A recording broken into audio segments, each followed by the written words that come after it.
The shovel struck wet earth with a hollow thud that echoed against the hillside like a distant heartbeat. Hannah Blackwood's hands, once delicate and skilled with needle and thread, now blistered and raw, gripped the wooden handle as if it were the only real thing left in the world. Rain poured down in relentless sheets, plastering her dark hair against her pale face and soaking through the threadbare shawl draped across her shoulders. Lightning cracked the Montana sky open, illuminating her face for one stark moment, eyes rimmed red, jaw set with determination, tears indistinguishable from the rain that washed over her cheeks. The hole beneath her grew deeper with each desperate thrust of the shovel. "They can take everything," she whispered, her voice barely audible above the storm's fury, "but they will not take this." In her arms, wrapped in a faded blue cloth, lay something precious, something worth protecting, even as thunder rolled across the valley like God's own judgment. She knelt at the edge of the muddy hole, cradling the bundle for one final moment before gently lowering it into the earth. With trembling hands, she began to cover it, each handful of soil, a prayer, each pad of mud, a promise.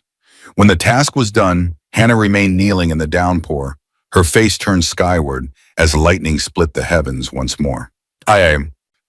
3 months earlier, the sun beat down mercilessly on Silver Creek's town square, burning away the morning dew and baking the packed dirt until it cracked like old leather.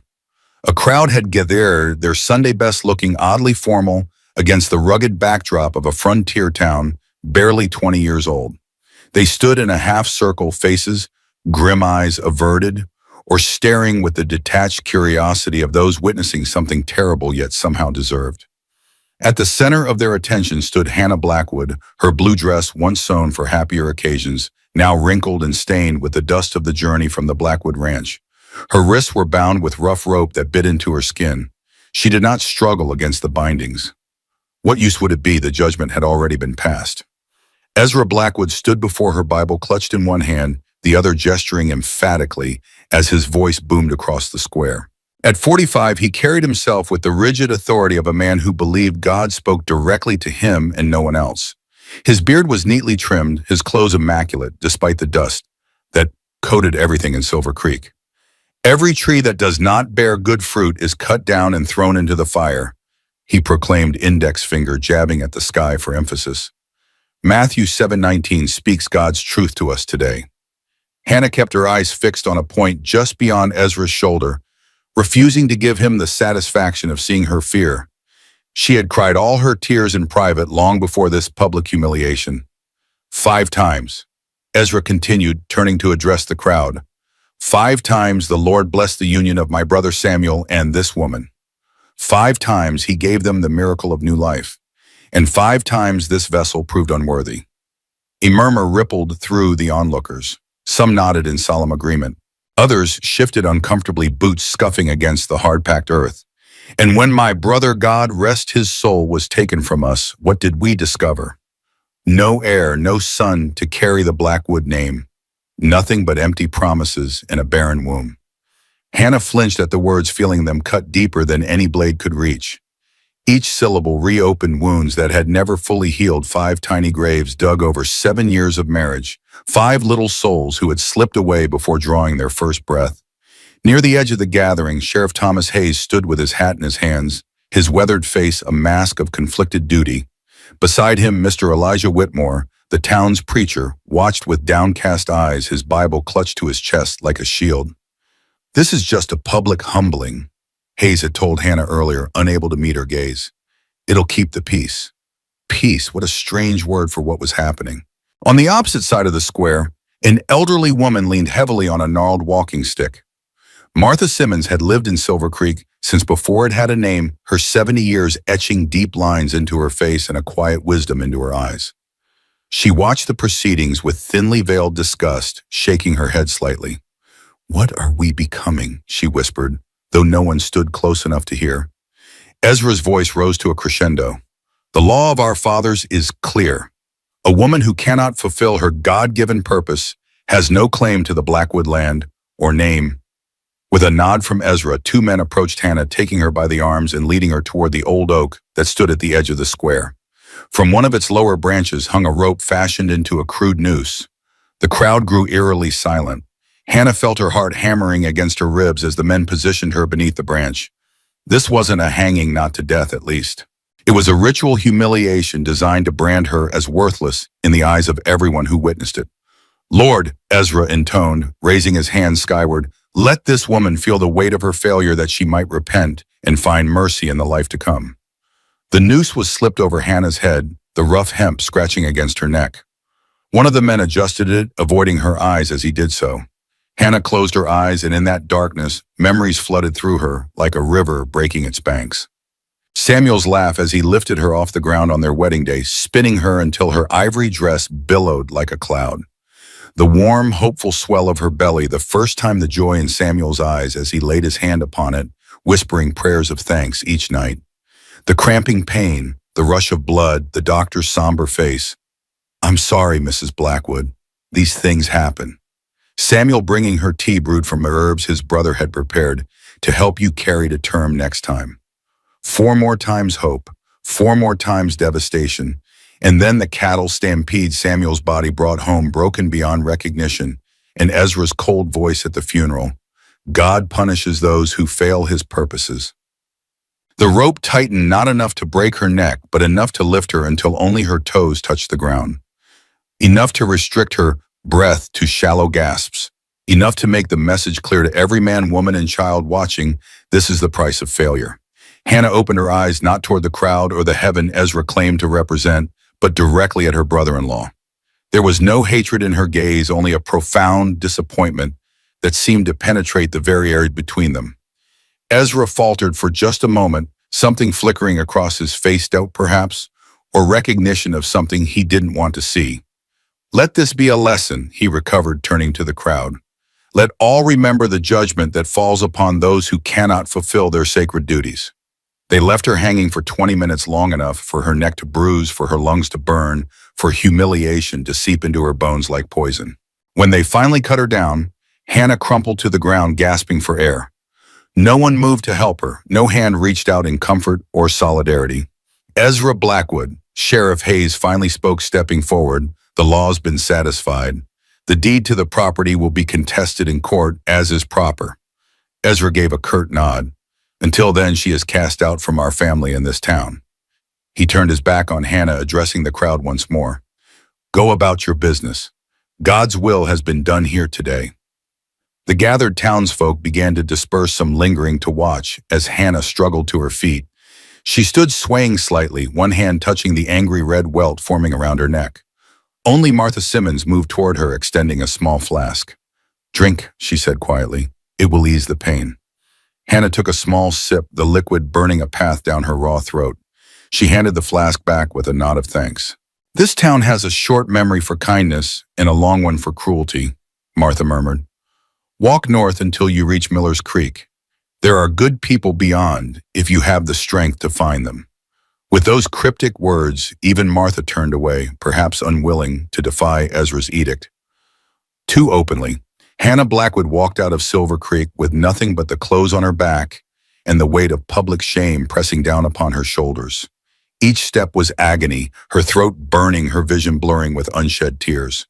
The Montana sun continued its relentless assault as she followed the dusty road leading north out of town. By mid-afternoon, her lips were cracked, her steps faltering. When she spotted a water trough at the edge of an abandoned homestead, Hannah stumbled toward it with desperate relief. The water was tepid and tasted of algae, but she drank deeply nonetheless, then splashed some on her face and neck. As she straightened, the world tilted sickeningly around her. Black spots danced across her vision. Hannah sank to her knees, then slumped against the rough wood of the trough. Her last conscious thought was of Samuel's face, not as she had last seen it, broken and bloodied, but as it had been on their wedding day, eyes crinkling with laughter, full of hope for a future that would never come. When consciousness returned, it came slowly filtering through a haze of pain and confusion. Hannah became aware first of softness beneath her, a real bed, not the hard-packed earth where she had fallen. Then came the smell of wood smoke and coffee, the sound of a fire crackling nearby, and finally the realization that she was in a cabin she had never seen before. Panic flared briefly until she registered that her clothes remained intact, though someone had removed her shoes and loosened the collar of her dress to examine the rope burns on her neck. Sunlight streamed through a small window, casting warm patterns across a simple plank floor. The cabin was modest but neat, one room with a stone fireplace, a wooden table with two chairs, a chest of drawers, and the narrow bed where she now lay. A cup of steaming tea sat on a small table beside her, and next to it a folded piece of paper. With trembling fingers, Hannah reached for the note and unfolded it. In a strong, spare hand, someone had written, "Rest, I will return at sundown." No signature, no explanation of who had found her or brought her here. Hannah eased herself into a sitting position, wincing as the movement sent fresh pain radiating from her neck. She sipped the tea, gratefully, the herbs soothing her raw throat. As strength gradually returned to her limbs, she ventured to stand, steadying herself against the bedpost when dizziness threatened to overwhelm her. A quick exploration of the cabin revealed little about its occupant. The furnishings were functional rather than decorative. A rifle hung above the door. A shelf held a few books, mostly practical guides to farming and animal husbandry, though she noted with interest a medical text among them. It was when she reached the small shelf of medicines and tinctures that Hannah froze her hand, hovering over a familiar brown bottle. The label, handwritten in neat script, read "Valerian Root Tincture." Memory washed over her like a cold wave. 7 years earlier, a doctor's office in Helena, Hannah, newly married and desperately hopeful, sitting across from a serious-faced physician. Not the town doctor she was accustomed to, but a specialist Samuel had insisted they consult. "Mrs. Blackwood, there are no guarantees." The doctor explained, his voice kind but clinical. "Some women struggle to carry to term despite our best medical interventions." He was younger than she'd expected, perhaps in his mid-30s, with intelligent eyes and steady hands that never fidgeted as he delivered difficult news. "Is there nothing to be done?" Samuel asked, disappointment evident in his voice. The doctor hesitated before reaching for a bottle, much like the one Hannah now stared at. "This may help with the anxiety, which in turn may help with carrying to term. But you must understand," he looked directly at Hannah. "Sometimes the greatest thing we can do is accept the hand fate has dealt us." Samuel had taken the bottle with forced optimism, but Hannah had caught something in the doctor's eyes, a shadow of personal pain behind his professional demeanor. Now standing in a stranger's cabin, Hannah was certain the bottle before her had been prepared by the same hand. But what was a Helena physician doing in a remote cabin in the Montana wilderness? The sound of approaching hoofbeats pulled her from her reverie. Hannah moved to the window, watching as a man dismounted from a dappled gray mare. He moved with the easy confidence of someone accustomed to hard work, his broad shoulders shifting beneath a worn leather coat as he unsaddled the horse. When he turned toward the cabin, Hannah caught her breath. Though a beard now covered the lower half of his face and the Montana sun had weathered his skin, she recognized him immediately as the doctor from Helena. He didn't see her watching as he paused at a water pump, splashing his face and neck, before gathering an armful of firewood from a neat stack beside the cabin. Hannah stepped back from the window, uncertain of how to proceed. Did he recognize her as well? Should she acknowledge their previous meeting? The door opened and Matthew Thornton stepped inside, his arms full of split logs. He showed no surprise at finding Hannah awake and standing, merely nodding in acknowledgement as he deposited the wood beside the fireplace. "You're up," he observed, his voice deeper and rougher than she remembered. "That's good." Hannah touched her throat self-consciously. "You helped me." It wasn't a question, but he answered anyway. "Found you half dead by Miller's Creek." He busied himself with the fire, adding a log and stirring the embers. "Fever broke last night."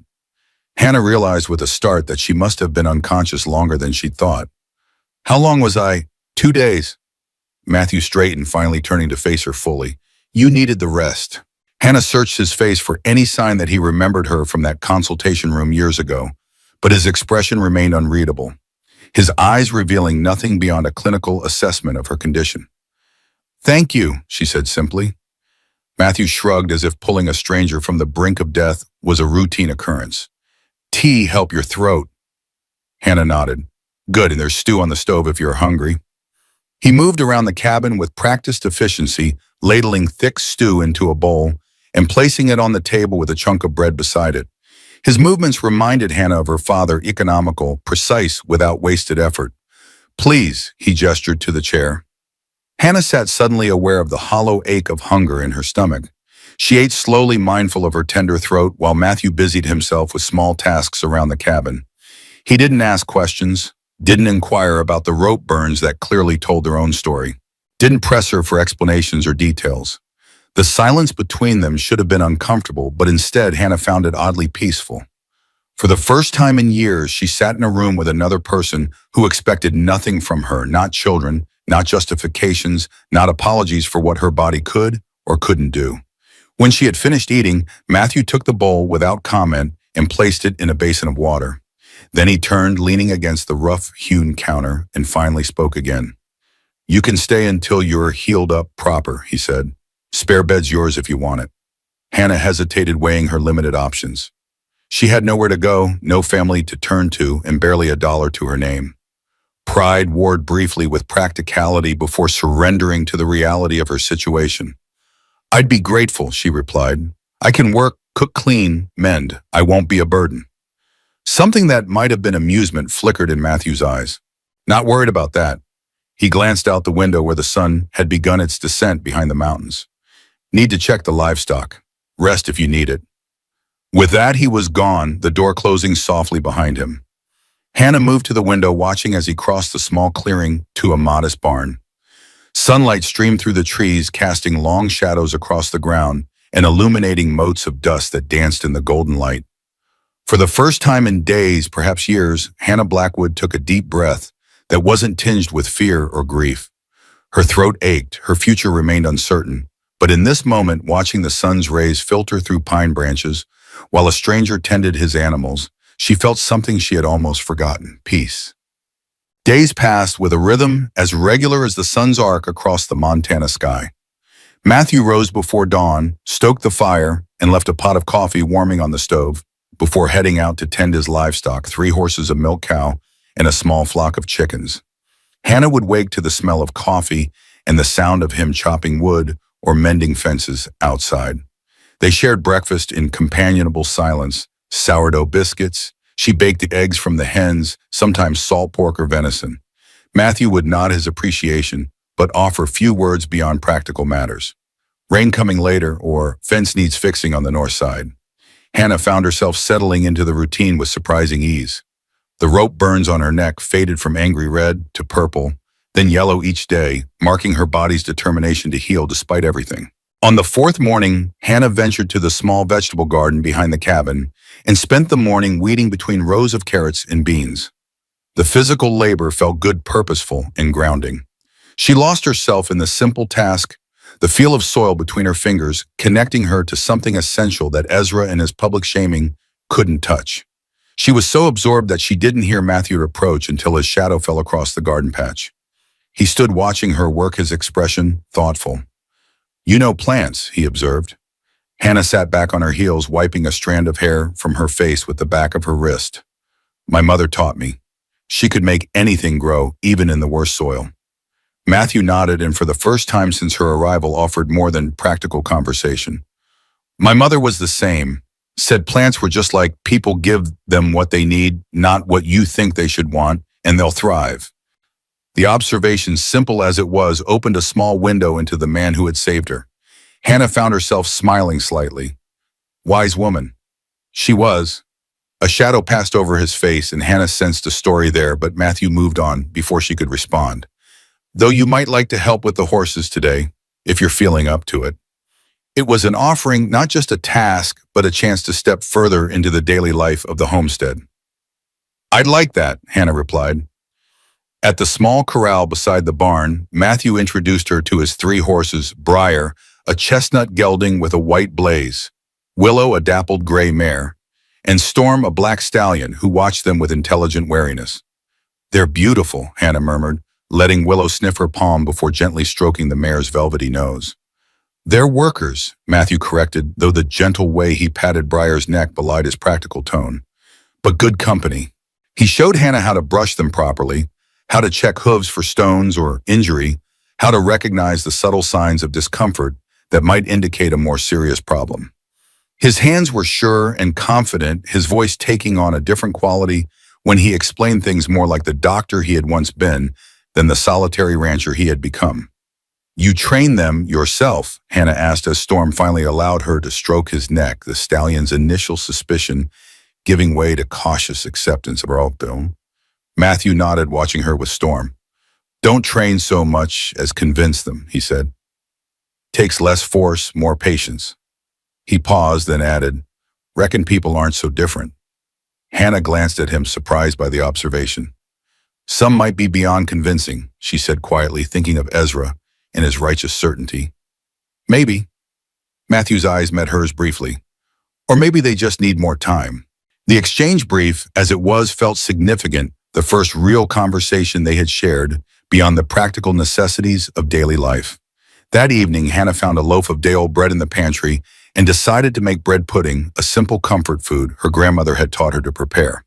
She worked methodically, slicing the bread, preparing a custard with eggs from the hen house and milk from Matthew's cow, adding a precious sprinkle of cinnamon from his surprisingly well-stocked spice shelf. When Matthew returned from his evening chores, the cabin was filled with the warm, sweet scent of the baking dessert. He paused in the doorway, something like surprise crossing his usually impassive features. Hope you don't mind, Hannah said, suddenly uncertain. I found the bread in the pantry. Don't mind, he replied, hanging his hat on a peg by the door. He inhaled deeply, and for a moment Hannah thought she saw a flash of memory in his eyes, perhaps of another kitchen, another time when such smells meant home. They ate their dinner rabbit stew that Matthew had prepared that morning before leaving for a day of fence mending, and afterward Hannah served the warm bread pudding in wooden bowls. Matthew took a bite and closed his eyes briefly, the smallest sigh escaping him. Been a while, he said simply. Hannah understood he meant more than just the dessert. It had been a long time since anyone had prepared food with care.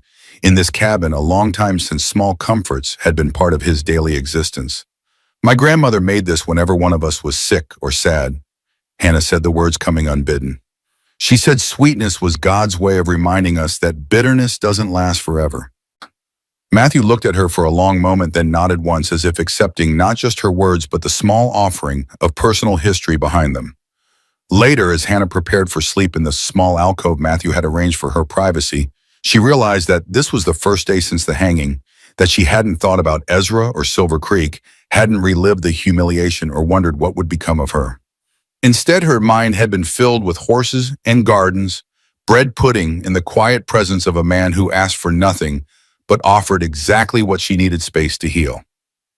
A week after her arrival at Matthew's cabin, Hannah rose earlier than usual, determined to have coffee ready before he woke. As she moved quietly about the kitchen in the pre-dawn darkness, she spotted a small wooden chest tucked beneath a shelf she hadn't noticed before.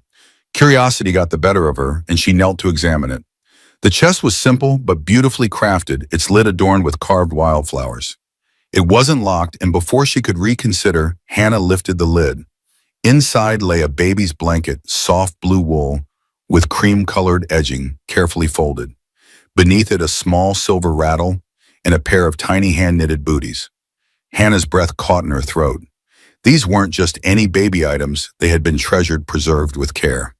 Her hand hovered over the blanket, not quite daring to touch it. Elizabeth made that. Hannah startled at Matthew's voice, nearly dropping the lid of the chest. She turned to find him standing in the doorway to the sleeping area, his expression unreadable in the dim light. I'm sorry, she said quickly, closing the chest. I shouldn't have. It's all right. Matthew moved past her to stoke the fire, adding logs until flames licked higher, casting flickering light across the room. Been a long time since I looked in there myself. Hannah remained kneeling beside the chest, uncertain whether to press for more information or let the subject drop. She watched as Matthew went about his morning routine, filling the coffee pot and setting it on the stove. Elizabeth was your wife, she finally ventured. Matthew nodded once, his back to her as he measured coffee grounds. Was. The single word contained volumes, loss, grief, finality. Hannah rose and moved to the table, giving him space. After a moment, Matthew spoke again, his voice low and even. You'll find 3 small graves behind the north ridge. Elizabeth and 2 babies are there. Third one's just a marker child, was too small to... He trailed off, but Hannah understood. One of the pregnancies had ended too early for a proper burial, like her own second loss when there had been nothing to bury but hopes.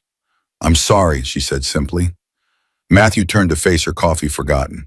You lose a child, folks say they're sorry. Lose your wife and all your babies, they don't know what to say. So they say nothing. His voice wasn't bitter, just matter of fact. After a while, you stop expecting them to understand. Hannah thought of Silver Creek, of the whispers and averted gazes after each of her losses, of the way people had looked through her at Samuel's funeral, as if grief were contagious. Yes, she agreed softly. You do. Something passed between them, then a recognition and understanding deeper than words could express. They were two people who had stood in the same terrible place, who knew the particular silence that follows unbearable loss. Matthew seemed to come back to himself, turning his attention once more to the coffee. Got work to do today, he said, his tone shifting back to practical matters. North Pasture needs clearing if you're of a mind to help. Hannah recognized the change of subject for what it was, not a dismissal of their shared moment, but a necessary return to the task that kept grief at bay. I'd be glad to, she replied. That afternoon, as they worked side by side, clearing fallen branches from the pasture, Hannah felt a shift in the silence between them. It was no longer the silence of strangers or even the companionable quiet of people sharing space. It had become something more, a silence that acknowledged what they had each survived, what they understood about each other without needing words. Matthew demonstrated how to mend a section of fence, his hands sure and methodical as he worked the wire. Hannah watched carefully, then tried it herself, determined to master the task. Good, he said when she successfully repaired a broken section. You learn quick. It was the closest thing to a compliment he had offered, and Hannah felt a small warmth bloom in her chest at the simple acknowledgement. As the sun began its descent, painting the Montana sky in shades of gold and amber, they made their way back toward the cabin. Hannah paused at the crest of a small hill, taking in the view of the valley below and the distant mountains beyond. It's beautiful here, she said softly. Matthew stopped beside her, following her gaze. It is. After a moment, he added, reminds you how small we are. Our troubles, too. Hannah glanced at him, struck by the unexpected philosophy. Is that why you came here, to make your troubles smaller? The question was more personal than any she had ventured before, and for a moment she thought he might not answer. But after a long pause, Matthew nodded slowly. Partly, mostly came because out here no one asks questions. He looked at her, then something like irony in his eyes. Until now. Hannah felt her cheeks warm. I'm sorry, I don't mean to pry. You're not. He turned back toward the cabin, gesturing for her to follow. Sometimes questions need asking, just not always answering right away. It was the most he had spoken at once since she arrived, and Hannah sensed that each word was carefully chosen, that Matthew Thornton was a man who had learned the value of silence but was perhaps beginning to remember the worth of words as well. As they neared the cabin, Hannah's attention was drawn to a small, overgrown path leading away from the main clearing. Curiosity piqued, she paused, peering through the trees. What's down there? She asked. Matthew's expression sobered. The graves I mentioned. Hannah nodded, understanding. May I? She hesitated, uncertain if she was overstepping. After a brief pause, Matthew inclined his head in assent. If you want, I'll see to dinner. Hannah understood his unspoken need for privacy in this moment. She waited until he had disappeared into the cabin before following the narrow path through a stand of pines. It led to a small clearing where 3 simple wooden crosses stood in a row. The middle one was slightly larger, with a name carved into its crossbeam, Elizabeth. The 2 smaller crosses flanking it bore no names, only dates, one from 8 years ago, the other from 7. Hannah knelt beside the graves, her heart heavy with the weight of so much loss. She reached out to touch the weathered wood of Elizabeth's cross, wondering about the woman who had loved Matthew, who had created a home with him, who had suffered losses like her own. Hello, Elizabeth, she whispered. I'm Hannah. Your husband saved my life. The wind whispered through the pines overhead, the only response to her quiet words. Hannah remained there as the light faded, offering silent companionship to a woman she had never met, but with whom she shared a profound connection. When she finally rose to leave, she made a private promise to return to ensure these graves were tended with the care they deserved. Back at the cabin, Matthew had prepared a simple meal of cornbread and beans. They ate in their usual silence, but Hannah felt a difference in the air between them, as if a door had been cracked open, allowing fresh air into a long-sealed room. After dinner, as Hannah washed the dishes, Matthew disappeared briefly outside. When he returned, he placed something on the table between them, a small wooden box, its surface polished by years of handling. Was Elizabeth's, he said, his voice rough-edged. Her music box. Haven't opened it in years, but He trailed off, seeming uncertain of his own impulse. Hannah dried her hands on her apron, approaching the table slowly. "It's beautiful," she said, admiring the craftsmanship of the carved lid. Matthew nodded. Her father made it for her 16th birthday. She brought it everywhere.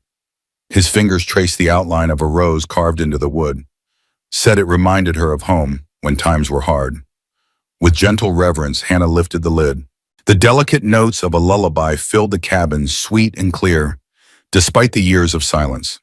She closed her eyes, letting the music wash over her, imagining a younger Matthew and his Elizabeth dancing to this melody in this very room. When she opened her eyes, she found Matthew watching her, his expression softer than she had yet seen it. "Still works," he said quietly. "Yes," Hannah replied, equally soft. "It does." Neither spoke again that evening, but as Hannah drifted to sleep later, the lullaby still echoing in her mind, she felt something shift within her, a tiny seed of healing taking root in soil she had thought forever barren. The days grew warmer as spring took firm hold of the Montana wilderness. Hannah found herself settling into life at Matthew's homestead with an ease that sometimes startled her. Her body grew stronger from the daily work gardening, helping with the livestock, learning to chop wood and repair fences. The bruises on her neck faded completely, though sometimes she still woke from nightmares of ropes and judgment. One morning, as Hannah gathered eggs from the hen house, she heard the distant sound of hoofbeats approaching. Visitors were rare at Matthew's isolated cabin, and she felt a flutter of apprehension as she hurried back toward the main clearing. Matthew was already there, rifle in hand, though not raised, watching as a young woman on a bay mare picked her way carefully up the trail. As the rider drew closer, Hannah was surprised to see it was a young woman, perhaps in her mid-20s, dressed plainly but neatly, her blonde hair pinned up beneath a practical hat. She reined her horse to a stop several yards from where Matthew stood. "Dr. Thornton," the woman called, her voice carrying a note of cautious respect. Matthew's posture relaxed slightly at being addressed by his former title. "Miss Collins," he acknowledged. "Long ride from town." The young woman, Miss Collins, dismounted gracefully, leading her horse the remaining distance. "I hope I'm not intruding," she said, glancing curiously at Hannah, who stood by the cabin door, basket of eggs still in hand. "What brings you all this way?" Matthew asked, neither confirming nor denying the intrusion. Miss Collins reached into her saddlebag and withdrew a small package wrapped in brown paper. "Mrs. Peterson's baby has the croup again. Nothing the town doctor prescribed seems to help. I remembered your tincture worked last winter." Her voice trailed off hopefully. Hannah watched with interest as Matthew's expression softened almost imperceptibly. "Come inside," he said, gesturing toward the cabin. "I'll mix something up." The young woman followed Matthew into the cabin, offering Hannah a small, uncertain smile as she passed. Hannah returned the smile, curious about this visitor who knew Matthew as doctor and sought his medical expertise despite the distance. Inside, Matthew moved to his shelf of medicines, selecting bottles with practiced efficiency. Hannah set her basket down and busied herself making coffee, listening as Miss Collins updated Matthew on various townspeople patients Hannah realized from his previous life. "Mrs. Gallagher's arthritis is worse, especially with the spring rains," Miss Collins was saying, "and Mr. Turner's chest still troubles him when the weather changes. They all ask after you, you know." Matthew grunted noncommittally as he measured drops from various bottles into a small vial. "Town has a proper doctor now." "Dr. Williamson means well." "Oh," Miss Collins replied diplomatically, "but he doesn't have your touch with children or the elderly." She paused, then added more quietly, "or your understanding of difficult cases." Matthew glanced up at that something passing between them that Hannah couldn't interpret. He corked the vial and handed it to Miss Collins with brief instructions for its use. As Hannah poured coffee for their visitor, Matthew finally made introductions. "Sarah Collins, this is Hannah Blackwood. She's staying here for a time." He looked at Hannah. Miss Collins was training as a nurse in Helena before she came to teach at Silver Creek School. Hannah froze at the mention of Silver Creek, nearly spilling the coffee. "You're from Silver Creek?" she asked, unable to keep the tension from her voice. Sarah Collins nodded, her expression turning solemn. "Yes, Mrs. Blackwood, I know who you are." She glanced at Matthew, then back to Hannah. "I was there that day in the square. I wanted to speak up, but—" She trailed off, shame coloring her cheeks. "But Ezra Blackwood is not a man many cross openly." Matthew finished for her, his tone matter-of-fact rather than accusatory. Sarah nodded, meeting Hannah's eyes directly. I want you to know many in town didn't agree with what was done to you. But they're afraid. Ezra controls the bank, the general store, through his cousin and has half the town in debt to him in some way. Hannah absorbed this information silently, unsure how to respond. Part of her wanted to reject any connection to Silver Creek and the humiliation she had suffered there. Another part hungered for news, for understanding of the forces that had shaped her fate. Is that why you came all this way for medicine? She finally asked. To tell me this. Sarah straightened slightly. I came for Mrs. Peterson's baby who needs help only Dr. Thornton can provide. But yes, when I heard from Sheriff Hayes that you might be here, she took a deep breath.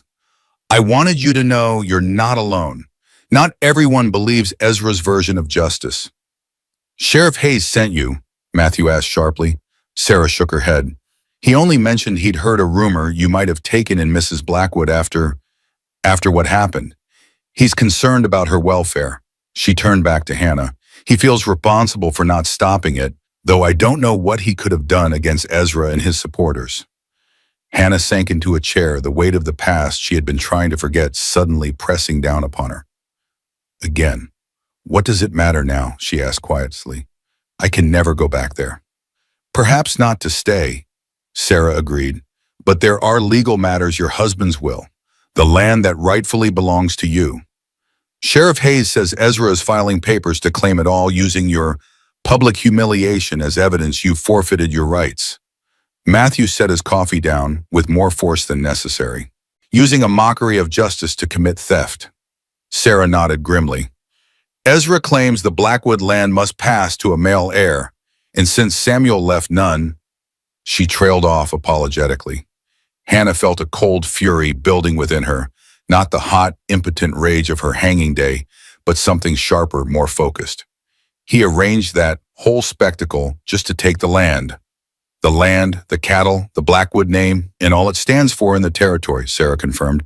He's been working toward it since Samuel died, using religion to justify his greed. Matthew had moved to stand by the window, his back to them, but Hannah could see the tension in his shoulders. When is this legal challenge to be heard? He asked. 3 weeks from now at the county courthouse. Sarah looked at Hannah. Sheriff Hayes said he'd testify on your behalf if you decide to contest it. Hannah laughed bitterly.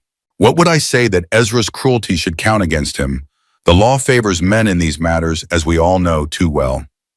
Sarah reached across the table to touch Hannah's hand briefly. Perhaps, but truth has a power of its own, Mrs. Blackwood, and you're stronger than Ezra knows. After Sarah Collins departed armed with medicine for the Peterson baby and promises to return with more news, Hannah found herself unable to settle back into the day's tasks. The reminder of Silver Creek and Ezra's continued machinations had disturbed the fragile peace she had begun to build. Matthew seemed equally unsettled, chopping wood with more force than necessary, his expression dark with thoughts he didn't share. That evening, as Hannah prepared a simple supper, Matthew finally broke their silence on the matter. You should fight for what's yours, he said abruptly, setting an armload of firewood beside the hearth. Hannah looked up from the venison stew she was stirring. The land. What would I do with it even if by some miracle I won? I can't run a ranch alone. You wouldn't have to be alone, he replied. You could hire help sell parts of it, whatever you wanted. The point is, it's yours by right. Samuel meant it for you. Hannah stirred the stew with more vigor than necessary. Samuel meant many things that never came to pass, she said, unable to keep the bitterness from her voice. He meant to grow old with me, to fill that house with children. None of it happened. Matthew was quiet for a long moment, then spoke with careful precision. Samuel's gone. The children you hoped for didn't come. That's grief talking, and it has its place. He moved closer, waiting until Hannah met his eyes. But letting Ezra take what's rightfully yours, that's something else. That's letting him win twice. The words struck Hannah like a physical blow, forcing her to confront a truth she had been avoiding. In her pain and humiliation, she had been ready to surrender everything, to disappear into the wilderness and leave her old life behind. But Matthew was right. Doing so would grant Ezra a victory he didn't deserve. I have no money for lawyers, she said, the protest sounding weak even to her own ears. I do. Matthew's response was immediate and certain. Hannah stared at him, genuinely shocked. Why would you do that? You barely know me. Matthew looked away, seemingly uncomfortable with the directness of the question. Known enough people like Ezra in my time, he said finally. Men who use God's name to justify their own desires. Someone needs to stand against them. It wasn't a full answer, Hannah knew. There was something more personal driving Matthew's offer, perhaps connected to his past and Helena to Elizabeth, to the life he had left behind. I'll think about it, she promised. Later that night, unable to sleep, Hannah slipped outside to sit on the cabin's small porch. The Montana night spread above her, a tapestry of stars so brilliant and numerous they seemed close enough to touch. The vastness of the sky had always made her feel small, but tonight it reminded her of possibility of the countless paths a life might take, the infinite chances for renewal. The door creaked behind her and Matthew emerged, a blanket in his hands. Without a word, he draped it around her shoulders before taking a seat on the step beside her. They sat in companionable silence for a time, both gazing upward at the star-strewn sky. I used to know all their names, Matthew said eventually, his voice low in the darkness. The constellations, Elizabeth loved them. Would make me take her outside on clear nights like this, no matter how cold it got. Hannah drew the blanket tighter around herself, touched by this freely offered memory. My father was the same, she replied. Said the stars were God's promises, that even in the darkest night, we're never truly alone. Matthew made a soft sound that might have been agreement. You believe that after everything? The question hung between them, weightier than it might have seemed to an outsider. Hannah considered it carefully.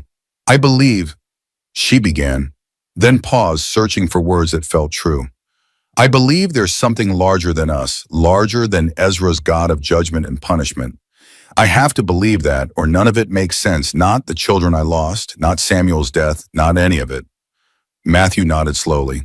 When Elizabeth died, I stopped looking for sense in any of it.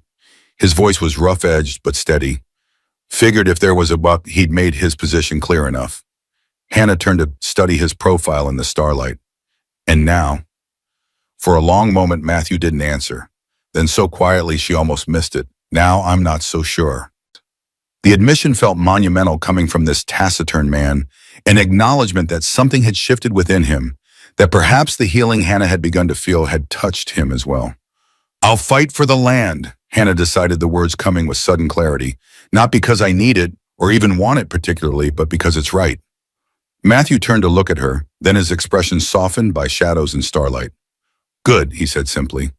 As they sat side by side beneath the vast Montana sky, Hannah felt something new taking root alongside her determination, a cautious hope that perhaps her story wasn't ending with Ezra's cruelty, but beginning anew in ways she couldn't yet imagine.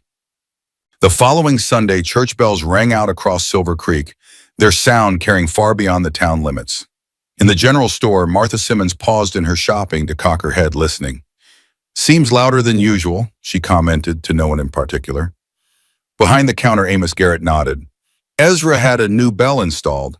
Says the old one wasn't calling loud enough to bring sinners to repentance. Martha snorted. What that man knows about repentance would fit in a thimble with room to spare. She selected a small package of sugar, placing it in her basket beside tea and salt. As she turned to examine a shelf of canned goods, the store's door swung open, admitting a gust of spring air and Sheriff Thomas Hayes. Morning, Mrs. Simmons. Hayes nodded, removing his hat. Mr. Garrett. The storekeeper returned the greeting with a non-committal grunt, while Martha offered a more genuine smile. Sheriff, fine day, isn't it? It is at that. Hayes moved to the counter, lowering his voice. Any word from up north? Martha's expression revealed nothing, but she moved slightly closer. Miss Collins returned yesterday evening. Says our friend is recovering well in the care of a certain former physician. Hayes nodded, relief evident in the slight relaxation of his shoulders. Good, that's good. She also says, Martha continued even more quietly, that our friend might contest Ezra's claim after all. The sheriff's eyebrows rose in surprise. Didn't think she had fight left in her after what was done. Some people are like those wildflowers that bloom after forest fires, Martha replied, stronger for having endured the flames. Their conversation was interrupted as the store's door opened again, this time revealing Ezra Blackwood himself dressed in his Sunday best. The atmosphere in the store immediately shifted, tensions rising like mercury in a thermometer. Sheriff, Mrs. Simmons. Ezra acknowledged them with a curt nod before turning his attention to the storekeeper. Garrett, I need 2 pounds of coffee and a box of shotgun shells. As Garrett hurried to fulfill the order, Ezra glanced at the sheriff. You missed the service this morning, Hayes. Had duties to attend to, Hayes replied evenly. No duty more important than attending to your soul. Ezra countered his tone, suggesting concern while his eyes remained cold. Pastor Whitmore delivered a powerful sermon on Exodus, the consequences for those who defy God's established order. Martha Simmons made a small sound that might have been disgust, poorly disguised as a cough. Ezra's gaze shifted to her. Something troubling you, Mrs. Simmons? Just thinking, Martha replied with deceptive mildness. How selective some folks are about which parts of Scripture they take to heart. She fixed Ezra with a steady look. All that talk of justice for widows and orphans seems to get less attention than the parts about smiting enemies. Ezra's jaw tightened. The Lord's justice takes many forms, as we've all witnessed recently. Indeed we have, Martha agreed, her voice hardening, though I wonder whose justice we truly saw that day in the square. The store fell silent, the challenge hanging in the air between them. Even Garrett paused in measuring coffee beans, his eyes darting nervously between the elderly woman and the town's most powerful citizen. After a tense moment, Ezra's face relaxed into something that approximated a smile. Your years entitle you to speak freely, Mrs. Simmons, but do remember even Job's wife spoke unwisely in her grief. Martha straightened to her full-height dignity, radiating from her despite her age. And even Pharaoh eventually learned the cost of hardening his heart against compassion. Ezra's smile vanished. He turned back to the counter where Garrett had hastily finished preparing his order.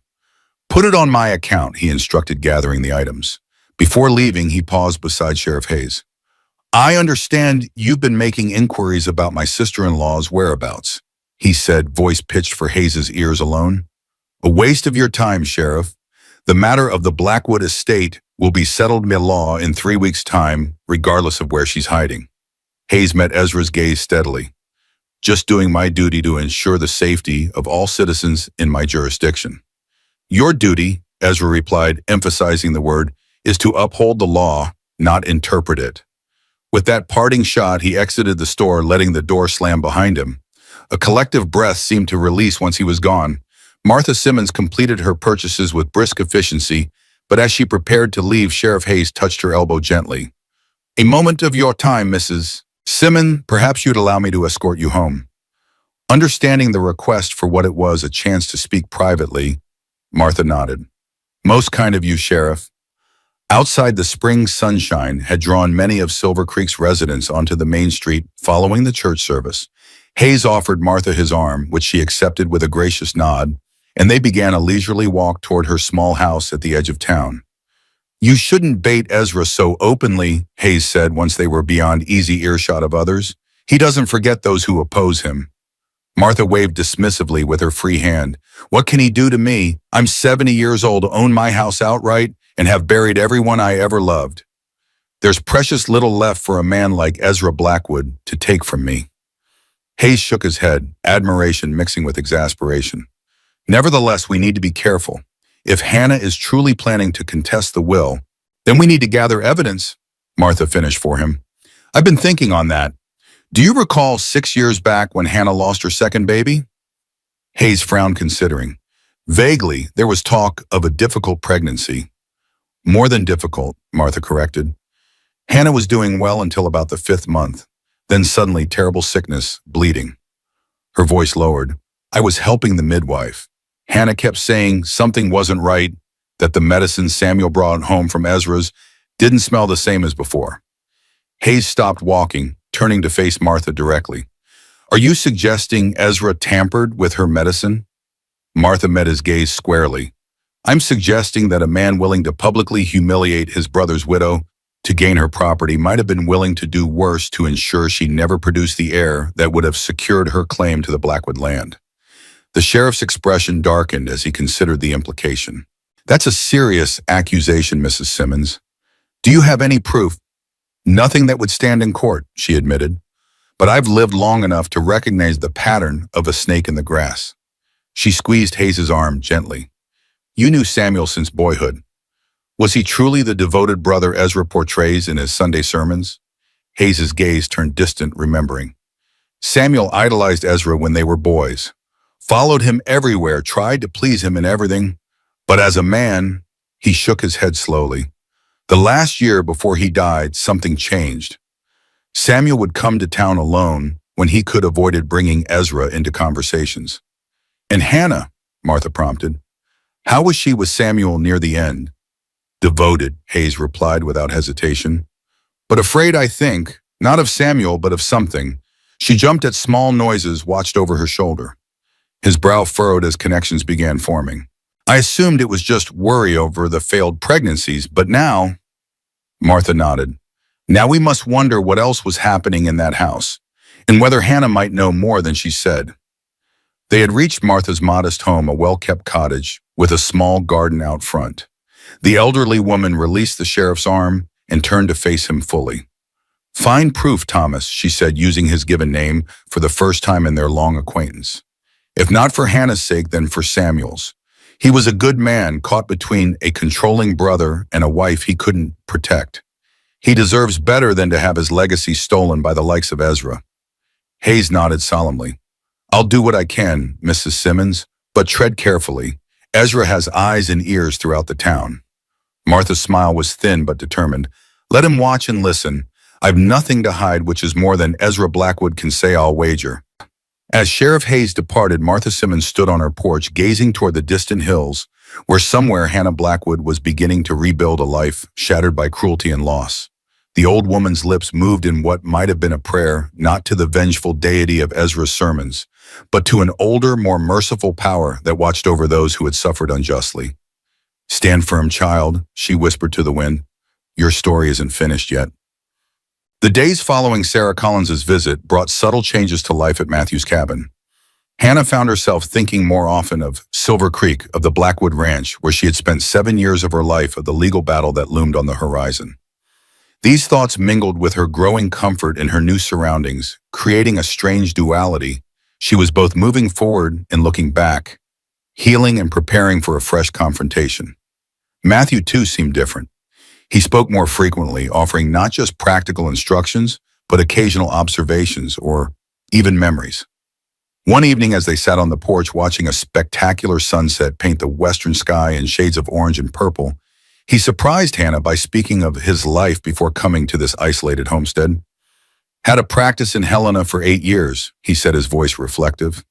Decent reputation, specialized in women's health and childbirth.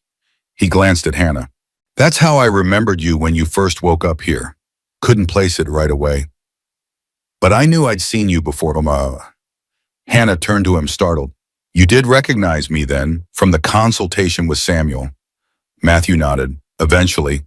Didn't seem important to mention it. You had enough to deal with. Hannah considered this, wondering how much Matthew recalled of that long-ago meeting, her desperate hope for a solution, Samuel's poorly concealed disappointment. You told me then that sometimes we must accept what fate has dealt us, she said quietly. I was angry at you for it. Thought you were dismissing my pain. Wasn't, Matthew replied. Just seen too many women destroy themselves trying to force nature's hand. He paused, then added more softly. Elizabeth nearly died trying the experimental treatments from a doctor in Chicago. Promised to help her carry to term. Instead, she hemorrhaged so badly I almost lost her along with the baby. Hannah's heart ached at the revelation. I'm sorry. Matthew shrugged the gesture, not dismissive but accepting. Medicine has limits. Took me too long to learn that. He looked out toward the sunset again. Elizabeth understood before I did. Said God gives and takes according to his own wisdom, not our desires. Did you believe that? Hannah asked. Even after everything? Elizabeth did, Matthew replied skillfully, sidestepping the question. Her faith never wavered right to the end. Hannah sensed there was more to the story, something Matthew wasn't yet ready to share. She didn't press, respecting the boundaries that remained between them, despite their growing closeness. They sat in companionable silence as twilight deepened into night, the first stars appearing like silver pinpricks in the darkening sky. After a time, Matthew spoke again, his voice so low Hannah had to lean closer to hear. I've been thinking about what Miss Collins said, about Ezra. Hannah tensed slightly. What about him? The way he controlled Samuel, the timing of your miscarriages. Matthew turned to face her directly. Did you ever suspect the medicine Samuel brought home might have been interfered with? The question struck Hannah like a physical blow. She had harbored such suspicions, especially after the second and third losses, but had dismissed them as paranoia born of grief. To hear Matthew voice the same thought was both vindicating and terrifying. She began, then faltered. The taste changed. After the first pregnancy ended naturally, Ezra started providing herbs to strengthen the womb, he said. Samuel trusted him completely. But after a while, the tea tasted different, bitter in a way it hadn't been before. She wrapped her arms around herself, suddenly cold despite the mild evening. When I mentioned it to Samuel, he said I was imagining things, that grief was affecting my mind. Matthew's expression hardened. Classic technique. Make the victim doubt their own perceptions. Hannah stared at him. You truly think Ezra deliberately? She couldn't finish the sentence, the implication too monstrous to voice. I think, Matthew said carefully, that a man willing to publicly torture his brother's widow for financial gain might be capable of worse. He hesitated, then added, Did you keep any of the medicine? Anything we might test? Hannah shook her head regretfully. Samuel insisted I take it all, said it was too precious to waste. A bitter laugh escaped her. Precious indeed. Matthew was silent for a long moment, his face shadowed with thought. We need proof, he finally said. If we're going to challenge Ezra in court, suspicions won't be enough. How? Hannah asked. It's been years since I lost the last baby. Any evidence would be long gone. Maybe, Matthew conceded. Or maybe Ezra kept records. Men like him often document their schemes if only to admire their own cleverness. Hannah considered this. Even if he did, such records would be at the Blackwood house where we can't reach them. Not necessarily, Matthew countered. Sheriff Hayes might be willing to look. Or Miss Collins. She has access to the school where Ezra serves as head trustee. Might be papers in his desk there. The conversation had taken a turn Hannah hadn't anticipated, moving from reflection to something approaching conspiracy. Part of her wanted to retreat from it, to continue the healing she had begun without reopening old wounds. But another part that had lain dormant since that day in the town square, barked with a desire for justice, not just for herself, but for Samuel, for the children they had lost, for all that had been taken from them. If we found such proof, she said slowly, it wouldn't just be about the land anymore. It would expose Ezra for what he truly is. Matthew nodded. It would. He would fight back, Hannah warned, with everything he has. Let him, Matthew replied, his voice hard with certainty. Some battles need fighting, whatever the kind. Looking at Matthew's profile in the gathering darkness, Hannah was struck by the transformation in the man who had rescued her.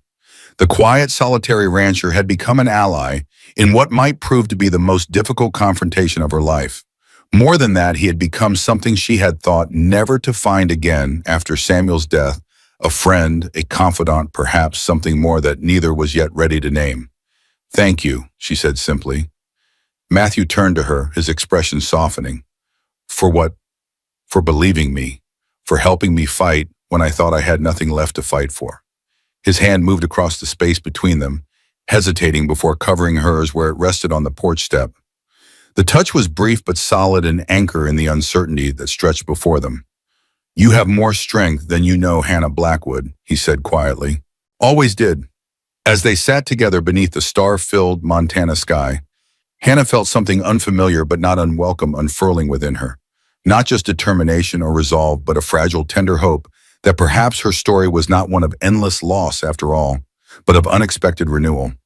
A hope that, like the wildflowers Martha Simmons had spoken of, she might yet bloom in soil scorched by fire. The bell for market day tolled across the valley, its resonant clang rolling over the hills like an old memory stirred awake. Hannah paused in her weeding, straightening to listen as the sound echoed 3 times the traditional signal that called the faithful and reminded the forgotten that life in Silver Creek continued without them. 2 weeks had passed since Sarah Collins's visit, 2 weeks of quiet preparation and growing resolve.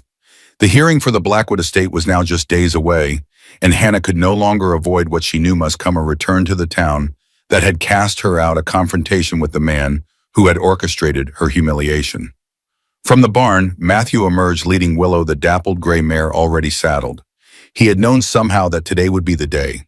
Perhaps he had heard the market bell too, understood its significance without needing to be told. "You're sure about this?" he asked, his voice steady as he adjusted the saddle straps. Hannah nodded, brushing soil from her hands. "It's time." She went inside to change, removing her work clothes and donning the blue dress she had arrived in, the same one she had worn during her public shaming. Matthew had repaired the torn sleeve, and Hannah had carefully cleaned away the dust and stains, but both knew the significance of her choice to wear it again. It was armor in its way, a reclaiming of what had been taken. When she emerged, Matthew was waiting with both Willow and Briar saddled. He helped her mount with a steady hand, their fingers touching briefly in a gesture that had become familiar, a silent communication of support. They rode in companionable silence, the landscape shifting around them as they descended from the isolated hills where Matthew's cabin stood toward the more settled valleys that eventually led to Silver Creek. Hannah's heartbeat quickened as familiar landmarks came into view, the old lightning-struck pine where local boys tied tin cans for target practice, the rocky outcropping where she and Samuel had once picnicked in happier days, the bend in the road where the Blackwood Ranch first became visible in the distance.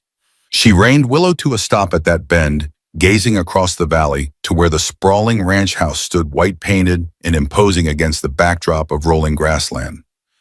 "That was your home?" Matthew asked quietly, bringing Briar alongside. Hannah nodded, emotions warring within her, grief for what had been lost, anger at what had been taken, and something else, a strange detachment, as if she were looking at a place from a dream rather than 7 years of her life. "Samuel's grandfather built it," she said, "added to it with each generation. Samuel had plans to expand the West Wing for—" She trailed off, not needing to complete the thought. "For the children who never came."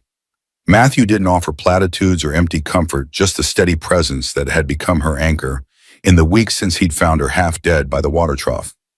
After a moment, Hannah straightened in the saddle, gathering the reins. "Let's continue," she said, her voice firmer. "I didn't come this far to turn back now." As they approached the outskirts of Silver Creek, the sounds of market day reached them, the clatter of wagons, the lowing of cattle being traded, the overlapping voices of townsfolk conducting business and exchanging gossip. Hannah felt her chest tighten with anxiety, but she kept her back straight, her gaze forward. Their arrival did not go unnoticed.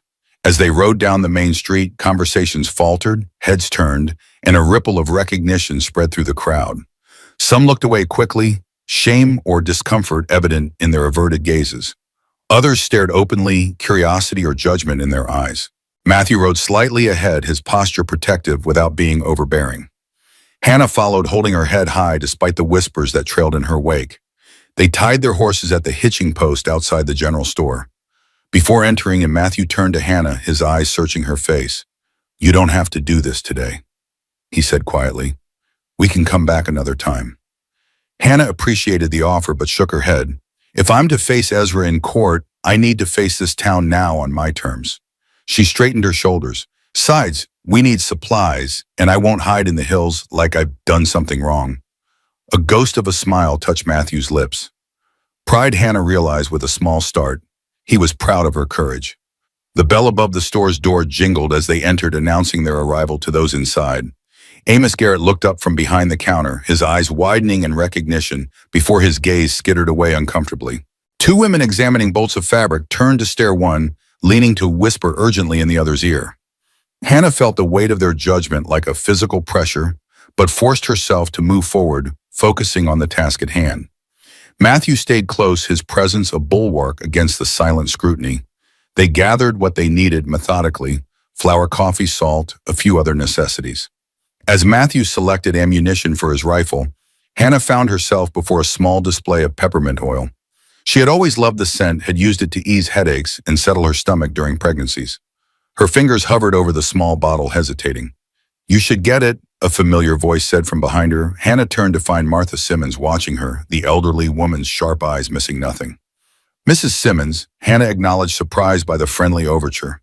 "Didn't think we'd see you back in Silver Creek so soon," Martha said, keeping her voice low. "Brave of you."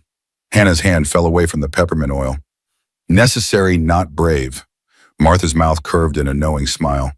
"Sometimes they're the same thing, my dear." She reached past Hannah to pick up the small bottle, pressing it into her hand. "My treat. Lord knows you've earned a small comfort or two." Before Hannah could respond, the store's door opened again, admitting a tall, imposing figure that caused the already quiet store to fall into absolute silence. Ezra Blackwood stood framed in the doorway, his Sunday suit exchanged for the practical attire of a rancher.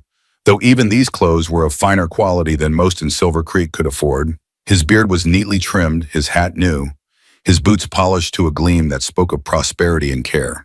His gaze swept the store, pausing briefly on Matthew before settling on Hannah with the intensity of a predator sighting prey. For a moment, no one moved or spoke. The air seemed to thicken with tension. Then Ezra smiled, a thin, cold expression that never reached his eyes. "Well," he said, his voice carrying easily in the silence, "the prodigal sister-in-law returns." How unexpected. Hannah felt Martha's hand close around her arm, a gesture of support and perhaps warning. Matthew had moved subtly closer, though he made no threatening gesture. "Ezra," Hannah acknowledged, forcing her voice to remain steady. "Recovered from your ordeal, I see," Ezra continued, stepping further into the store. "Good. I'd hate to think my brother's widow was suffering alone in the wilderness." His gaze shifted to Matthew. Though perhaps not alone after all. The insinuation hung in the air, its intent to shame clear to everyone present. Matthew's expression didn't change, but Hannah saw his jaw tighten slightly. "Mr. Blackwood," he said, his tone neutral, but carrying an undercurrent of steel. "I understand congratulations are in order. Taking another man's property is quite an achievement in these parts." A murmur rippled through the onlookers. Ezra's smile disappeared. "The property was never hers," he said flatly. "Blackwood land passes to Blackwood men. Always has." "Curious," Matthew replied. "I understood your brother left a will naming his wife as his heir. Seems clear enough." Ezra's face darkened. A will made under the assumption that she would bear sons to carry on the family name. She failed in that sacred duty, as the whole town witnessed. He turned his gaze back to Hannah. "The law may recognize paper, but God recognizes blood. And in the absence of a true Blackwood heir, the land returns to the rightful bloodline." Hannah had promised herself she would remain calm, that she wouldn't allow Ezra to provoke her. But hearing him speak of sacred duties and bloodlines, the same rhetoric he had used to justify her public humiliation, ignited something within her that had been smoldering since that day in the town square. "And what of your duties, Ezra?" she asked, her voice clear enough for everyone in the store to hear. "What of a brother's duty to honor his dead brother's wishes? What of a Christian's duty to show mercy to widows? What of a man's duty to basic human decency?" Ezra's expression hardened. "You dare speak to me of duty, you who failed in the one task God created you for?" He took a step closer, looming over her.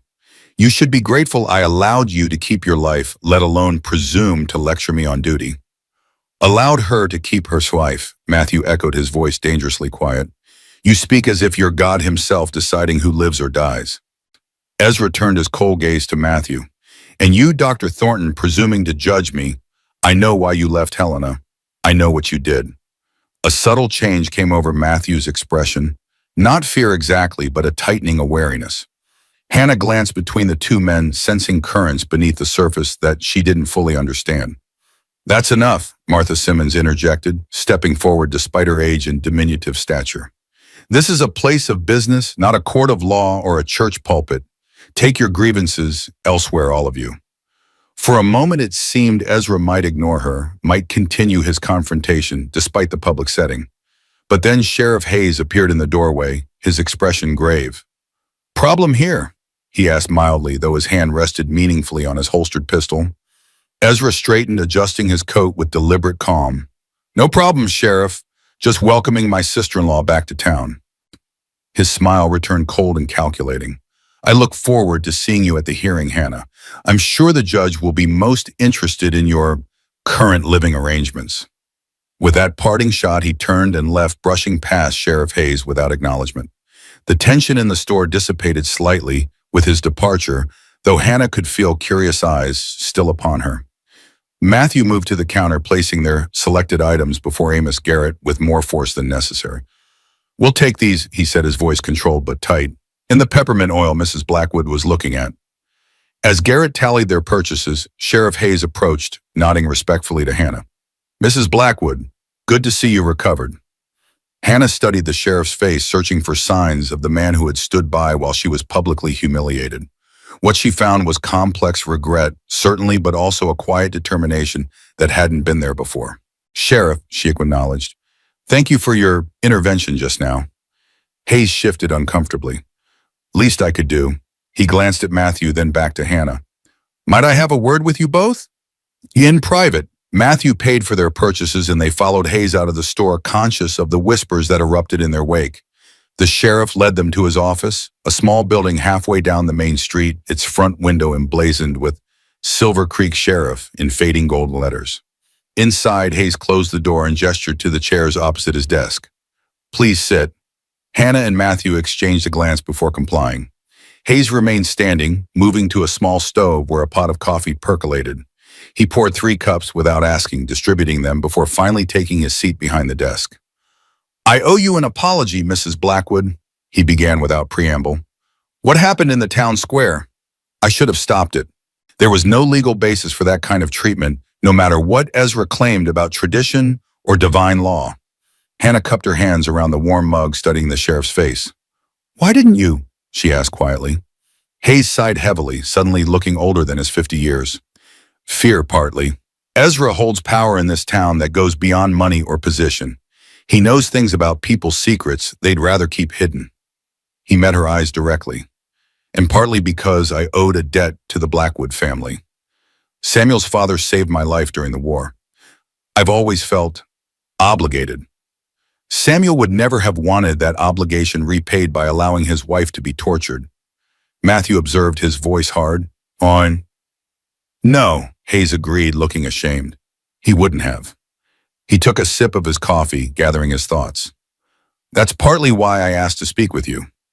I've been doing some investigating since that day. Things that never sat right about Samuel's death, about your miscarriages, Mrs. Blackwood." Hannah tensed her fingers, tightening around the mug. "What kind of things?" Hayes leaned forward, lowering his voice despite the privacy of his office. "Ezra kept records, detailed ones. Account books, correspondence notes on family matters, as he called them." He reached into his desk drawer and withdrew a small leather-bound journal. "This was in his desk at the schoolhouse. Sarah Collins found it while cleaning last week." He slid the journal across the desk toward Hannah. With trembling fingers, she opened it, Matthew leaning closer to read over her shoulder. The journal contained entries spanning several years written in Ezra's precise hand. Most were mundane notes on cattle sales, timber, contracts, church matters. But scattered throughout were entries labeled simply HB treatment, followed by dates and cryptic notations, increased dosage, added wormwood, symptoms promising. Hannah's blood ran cold as she realized what she was reading. These weren't medical treatments to help her carry to term as Ezra had claimed. They were calculated efforts to ensure she never would. "My God," she whispered, her voice barely audible. "He was poisoning me." Matthew's hand came to rest on her shoulder, a steadying presence as the horrible truth sank in. Methodically, he confirmed his medical training, allowing him to interpret what others might miss. Small doses, careful combinations to mimic natural miscarriage symptoms. Criminal but clever. Sheriff Hayes nodded grimly. "I suspected something of the sort but needed proof. This journal, combined with testimonies from Mrs. Simmons about your symptoms and the timing, it's damning, Mrs. Blackwood." Hannah closed the journal, unable to bear reading more. "Why?" she asked, though she already knew the answer. "Why would he do this to his own brother's wife, to his potential nephews or nieces?" "Control," Matthew said before Hayes could respond. "An inheritance. If you never had children, the Blackwood estate would eventually revert to Ezra upon Samuel's death." He was playing a long game. "But Samuel died unexpectedly," Hayes added. "The cattle stampede accelerated Ezra's timeline." A terrible thought struck Hannah. "The stampede? You don't think—" Hayes shook his head quickly. "No evidence of that. By all accounts, it was a genuine accident. Even Ezra isn't that monstrous." He sounded like he was trying to convince himself as much as Hannah. Matthew's expression suggested he wasn't so sure, but he kept his doubts to himself. "This journal," he said instead, tapping its leather cover, "it's evidence of criminal activity, attempted murder arguably." "It is," Hayes agreed, "but prosecuting Ezra Blackwood in Silver Creek—" He trailed off, the impossibility clear in his tone. Half the town's in debt to him. The other half fears him or depends on the business his ranch brings in. And the judge who'll hear your case about the estate, his daughter's married to Ezra's cousin. So he gets away with it, Hannah said flatly, bitterness rising like bile in her throat. He poisons me, takes my children, humiliates me, publicly, steals my home, and faces no consequences. I didn't say that, Hayes corrected, leaning forward. I said we can't prosecute him here in Silver Creek. But the journal is evidence in a civil proceeding about the estate. If you present it at the hearing, prove that Ezra deliberately prevented you from having children, while simultaneously using your childlessness to claim the property, he spread his hands. Even a judge with family connections would have difficulty ignoring that. Hope flickered within Hannah, fragile but persistent. You think we could win? I think, Hayes said carefully, that Ezra has made enemies beyond Silver Creek. The territorial governor has no love for him after that business with the timber rights last year. If we can get your case moved to Helena before a judge with no ties to Silver Creek, he nodded slowly. Yes, I think you could win. Matthew stood suddenly, moving to the window that overlooked the main street. Ezra just came out of the bank, he reported, heading this way. Hayes rose quickly. You should go out the back. No need for another confrontation today. He handed the journal to Hannah. Keep this safe. I have copies of the most damning pages hidden elsewhere in case... He didn't finish the thought, but Hannah understood. In case something happened to her or to the journal. In case Ezra's reach extended further than they knew. Thank you, Sheriff, Hannah said, tucking the journal securely in her bag. For this and for standing with us now. Hayes's expression was solemn. Too little too late, perhaps, but I aim to make what amends I can. He hesitated, then added, be careful, both of you. Ezra won't take this challenge lightly. He'll fight with everything he has. So will we, Matthew replied, his voice carrying the quiet certainty that had become Hannah's foundation in the weeks since he found her. They slipped out the back door of the sheriff's office just as Ezra's footsteps sounded on the front porch. As they made their way through back alleys toward their horses, Hannah clutched the journal like a lifeline. For the first time since that terrible day in the town square, she felt something beyond pain or anger or fear. She felt hope. So, the ride back to Matthew's cabin was quieter than the journey into town, both of them absorbed in their own thoughts. The journal in Hannah's saddlebag seemed to carry a physical weight beyond its actual substance, the weight of truth long suspected, but finally confirmed. As they crested the final ridge before the homestead came into view, Hannah reined Willow to a stop, needing a moment to absorb all that had happened. Matthew halted Briar beside her, patient as always. He killed them, Hannah said finally, her voice raw with emotion. My babies. All 5 of them. Deliberately. Matthew didn't offer empty reassurances or platitudes. Yes, he agreed simply. He did. I knew something was wrong, she continued, the words pouring out now that the dam had broken. The way the medicine tasted, how sick it made me, how different each pregnancy felt from the first. But Samuel wouldn't listen. He trusted Ezra completely. Her hands tightened on the reins until her knuckles whitened. And I trusted Samuel. You couldn't have known, Matthew said gently. Ezra hid his true nature from everyone, even his own brother. Hannah shook her head, tears threatening. I should have been stronger. Should have refused the medicine, should have insisted we see another doctor, should have... Stop, Matthew interrupted, his voice firm but kind. This is exactly what men like Ezra count on, making their victims blame themselves. He turned in his saddle to face her more directly. You did nothing wrong, Hannah. Nothing. The use of her given name, something he had rarely done since her arrival, caught Hannah's attention, pulling her from the spiral of self-recrimination. She looked at him, really looked, and saw in his eyes not just compassion, but understanding. This was a man who knew what it was to blame oneself for tragedies beyond control. What did Ezra mean, she asked quietly, about why you left Helena? Matthew's expression closed slightly, but he didn't evade the question as he might have weeks earlier. It's a long story, he said, best told somewhere more comfortable than a saddle. Hannah nodded, accepting the deflection for now. They continued toward the cabin, the familiar sight of its sturdy walls and smoking chimney offering a comfort Hannah hadn't expected to feel so strongly. In the short time she had been there, Matthew's homestead had become more of a home to her than the Grand Blackwood Ranch had ever been. They unsaddled the horses in companionable silence, each movement familiar now after weeks of shared routines. As Hannah hung the saddle blanket to air, she glanced at Matthew, noting the tension in his shoulders, the way his movements were slightly more deliberate than usual. Whatever Ezra had alluded to in the store clearly weighed on him. Inside the cabin, Hannah set about preparing coffee while Matthew stoked the fire against the evening chill. The domesticity of these simple tasks struck her suddenly how naturally they had fallen into patterns of shared work, anticipating each other's needs without discussion. When the coffee was ready, Hannah poured 2 cups and joined Matthew by the hearth. For a time, they sat in silence, watching the flames dance and listening to the occasional pop of sap in the pine logs.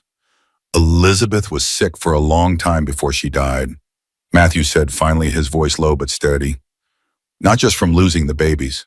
Something in her mind broke after the 3rd one. He took a sip of coffee, gathering his thoughts. She would have good days when she seemed almost herself again. Then the darkness would return and she'd stop eating, stop speaking, sometimes. He swallowed hard. Sometimes try to hurt herself. Hannah listened without interrupting, sensing the importance of allowing this story to unfold at its own pace. I tried everything, Matthew continued. Every treatment, every specialist I could find. Nothing helped, not for long.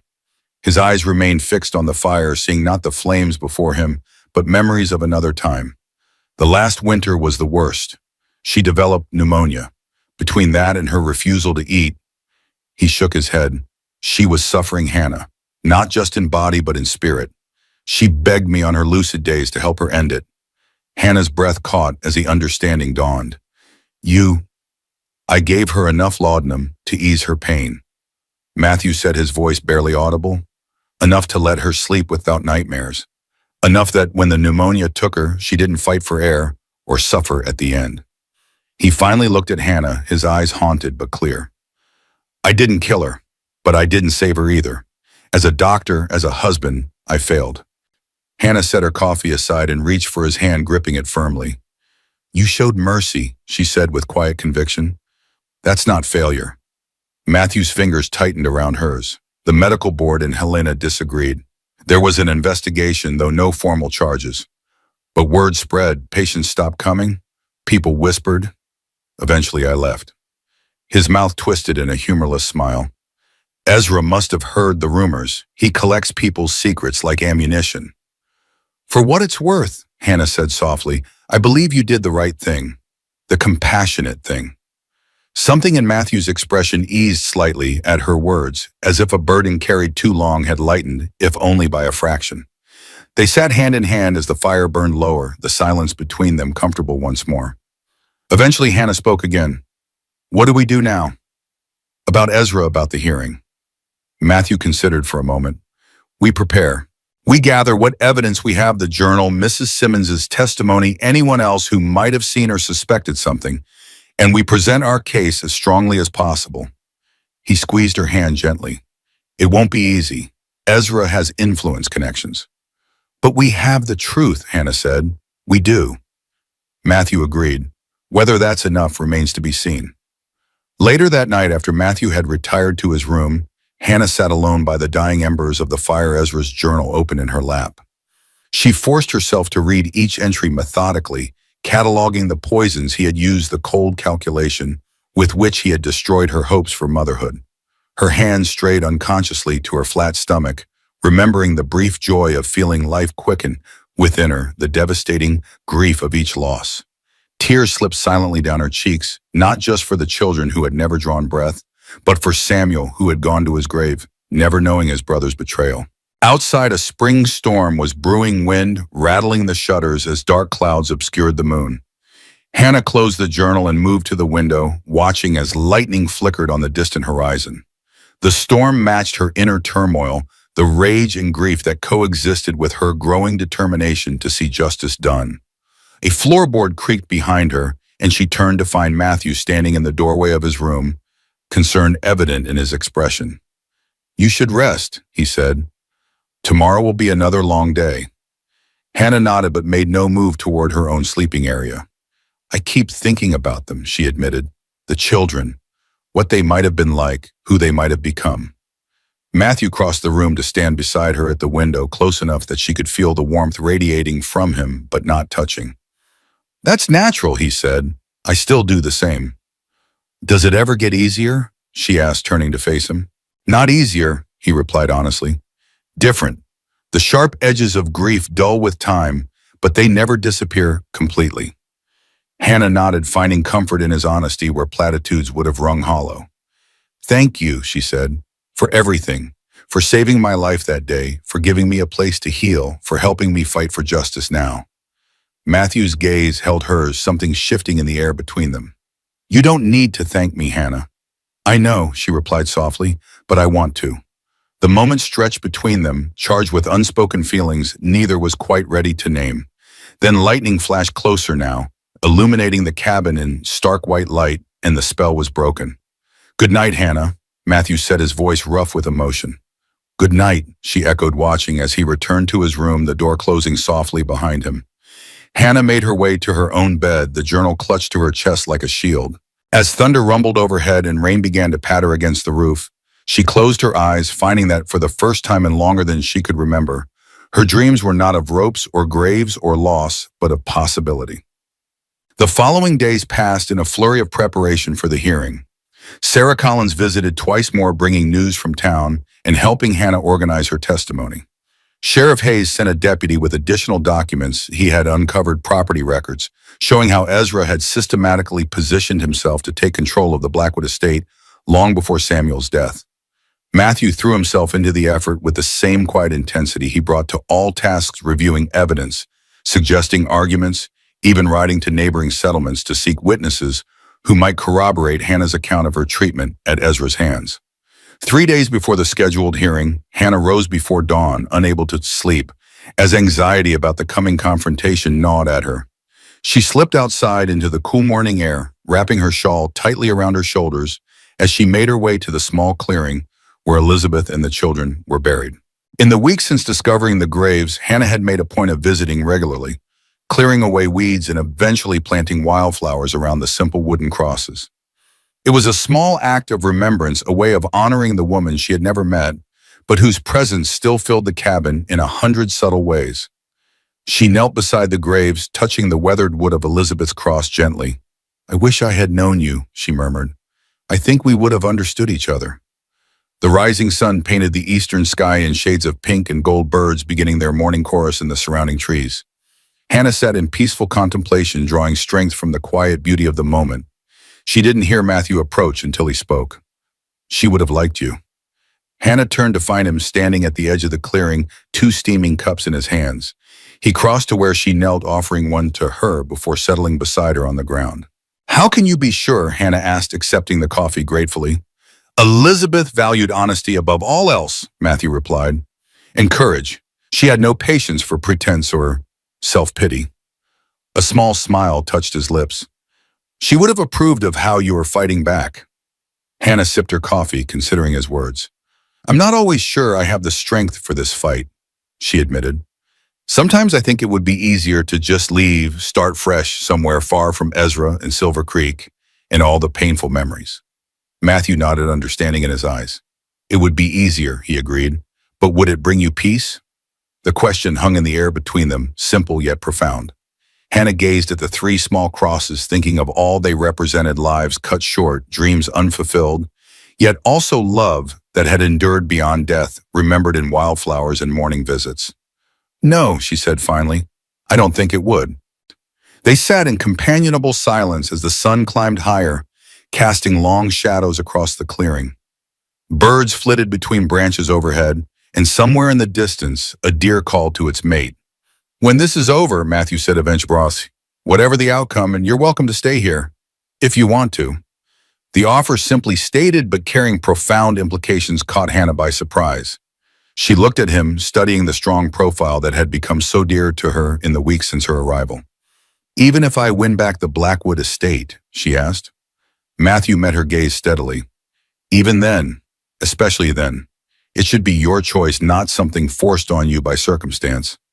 Hannah felt a warmth unfurl within her that had nothing to do with the morning sun or the coffee in her hands. Choice. Such a simple word for something she had been denied for so long. first by the expectations placed on her as Samuel's wife, then by Ezra's manipulations, and finally by desperation and the need for shelter. "Thank you," she said softly, "for making it a choice." Matthew nodded once, seemingly embarrassed by his own forthrightness. He rose, offering a hand to help her up. "Sarah's coming today with final news about the hearing. Should prepare." Hannah accepted his hand, noticing how he didn't immediately release it when she was standing. Their fingers remained intertwined for a moment longer than necessary, a silent acknowledgement of something growing between them, tentative and cautious, but real nonetheless. Sarah Collins arrived shortly after midday, her bay mare lathered from hard riding. Her usually neat appearance was disheveled blonde hair escaping its pins, her expression tense as Matthew helped her dismount. "What's happened?" Hannah asked, alarmed by the young woman's obvious distress. Sarah took a moment to catch her breath. "Ezra knows about the journal," she said without preamble. "Someone told him Hayes gave it to you. He's furious. I've never seen him like this." Matthew's expression darkened. "Did he threaten you?" Sarah shook her head. "Not directly, but he came to the school, demanded to know if I had helped Hayes find the journal. When I wouldn't answer, She swallowed hard. "He said examples needed to be made of those who betray the town's interest. That Silver Creek had always dealt with its own problems in its own way." A chill ran down Hannah's spine at the words. "What does that mean?" "I don't know exactly," Sarah admitted. "But Martha Simmons sent word that Ezra gathered some men at the church last night. They were drinking, talking about frontier justice and God's will." She looked between Hannah and Matthew, fear evident in her eyes. "Sheriff Hayes thinks they might be planning something before the hearing. Something to ensure you can't testify." Matthew's hand moved instinctively to where his rifle would normally hang beside the door. "Hayes is sure about this," Sarah nodded grimly. "Or enough that he sent me to warn you and to give you this." She reached into her saddlebag and withdrew a folded document. "He's arranged for a judge from Helena to come for the hearing, someone with no ties to Silver Creek or the Blackwoods. But the judge won't arrive until the day after tomorrow." Hannah took the document, scanning its contents quickly. "This says the hearing has been moved to Helena," she noted with surprise. "Hayes is doing," Sarah confirmed. "He wired the territorial governor explaining the situation. The governor agreed to move the proceedings to neutral ground." She glanced nervously at the darkening sky. "But Ezra doesn't know yet. Hayes was waiting until the last possible moment to serve the notice, to give you time to reach Helena safely." Matthew and Hannah exchanged a look, understanding, passing between them without words. If Ezra was planning some form of frontier justice, learning of the change in venue might accelerate his timeline. "You should stay here tonight," Hannah told Sarah. "It'll be dark soon, and if Ezra suspects you've warned us..." Sarah shook her head firmly. "I need to get back. My absence would be noted, and besides, Hayes needs to know you've been warned." She squared her shoulders, showing a steel beneath her gentle exterior that Hannah hadn't fully appreciated before. "I'll be careful." Matthew studied the young woman thoughtfully. "Take Briar," he decided. "He's faster than your mare and she needs rest. Stay off the main roads, use the old logging trail by Miller's Creek. It's longer but safer." While Matthew prepared Briar for Sarah's return journey, Hannah packed a small bundle of food and a flask of water. "Thank you," she said quietly as she handed them to Sarah, "for everything you have risked for me." Sarah accepted the provisions with a small smile. "My father always said courage isn't about not being afraid, it's about doing what's right despite the fear." She glanced toward where Matthew was checking Briar's saddle straps. "He's a good man, you know. One of the best I've known." Hannah followed her gaze, warmth spreading through her chest despite the tension of the moment. "Yes," she agreed softly. "He is." After Sarah departed, Hannah and Matthew wasted no time in preparing for whatever might come. Matthew checked and loaded his rifle and revolver, positioning them strategically around the cabin. Hannah gathered their most essential possessions, packing them in saddlebags for a swift departure if necessary. As evening fell, they ate a simple meal in tense silence, both acutely aware of every sound from the surrounding forest. When Matthew finally spoke, his voice was low and determined. "If they come, we'll hear them before they reach the clearing. There's only one good approach for a group on horseback." He laid out his plan methodically. "We'll have warning. Time to ride out the back way through the ravine. It's too narrow for more than one horse at a time. They couldn't follow effectively in the dark. Hannah nodded, trying to absorb the strategy while her mind raced with fears and contingencies. And if we're separated somehow, head for hell, Nana, Matthew said firmly. Don't stop, don't look back. The document Sarah brought is your protection with it. You can still testify, even if I'm not there. The implication sent a jolt of fear through Hannah. Matthew, I won't let them take what you fought for, he interrupted, his voice gentle but resolute. Not Ezra, not anyone. Hannah reached across the table to grasp his hand tightly. Neither of us is sacrificing themselves, she said with quiet intensity. We face this together or not at all. Something shifted in Matthew's expression, a softening, a surrender to something he had been holding at bay, his fingers intertwined with hers. Together then, he agreed. The moment stretched between them, charged with all they had not yet said. Then Matthew stood still, holding her hand, and drew her to her feet. There's something I need to show you, he said. In case, Tom. He didn't finish the thought, but Hannah understood. In case they were separated, in case the worst happened. He led her to the small chest of drawers beside his bed, opening the bottom drawer to reveal a false bottom. Beneath it lay a canvas bag and a bundle of letters tied with faded blue ribbon. My savings, he explained, indicating the bag. Enough to start over if needed, and letters proving my medical credentials in case they were ever needed again. He met her eyes steadily. If anything happens to me, they're yours. Use them to build whatever life you choose. Hannah stared at the hidden cash, understanding the magnitude of what he was offering, not just material support, but trust, belief in her future when he might not be part of it. Nothing is going to happen to you, she insisted, even as she recognized the practicality of his precaution. Matthew's smile was gentle, but tinged with the realism of a man who had seen too much loss to take anything for granted. Nevertheless, he said, now you know. They spent the next hour in practical preparation, checking Willow's saddle, reviewing the route to Helena, ensuring the journal and other evidence were securely packed. As midnight approached with no sign of Ezra or his men, they allowed themselves to believe they might have overreacted, that perhaps Sarah had misinterpreted the threat. Hannah insisted on taking the first watch while Matthew rested, positioning herself by the window with his revolver close at hand. Outside, the night was clear and still stars scattered across the vast Montana sky like diamonds on black velvet. She found her thoughts drifting to the strange journey that had brought her here, from the respectability of being Samuel Blackwood's wife to the public humiliation of the hanging, from the brink of death to this cabin where she had found not just sanctuary, but a chance at a new beginning. And Matthew, always Matthew, with his quiet strength and unwavering support, his own griefs carried with dignity, his capacity for kindness, despite all he had suffered. Hannah realized with sudden clarity that what she felt for him had grown beyond gratitude or friendship into something deeper, something she had not expected to feel again after Samuel's death. The realization should have frightened her, coming, as it did on the eve of potential danger, with so much still unresolved. Instead, it filled her with a strange peace, as if a question long asked had finally been answered. She was still contemplating this revelation when a sound caught her attention, not the expected approach of horses, but a single set of footsteps, cautious but deliberate, moving toward the cabin from the direction of the main trail.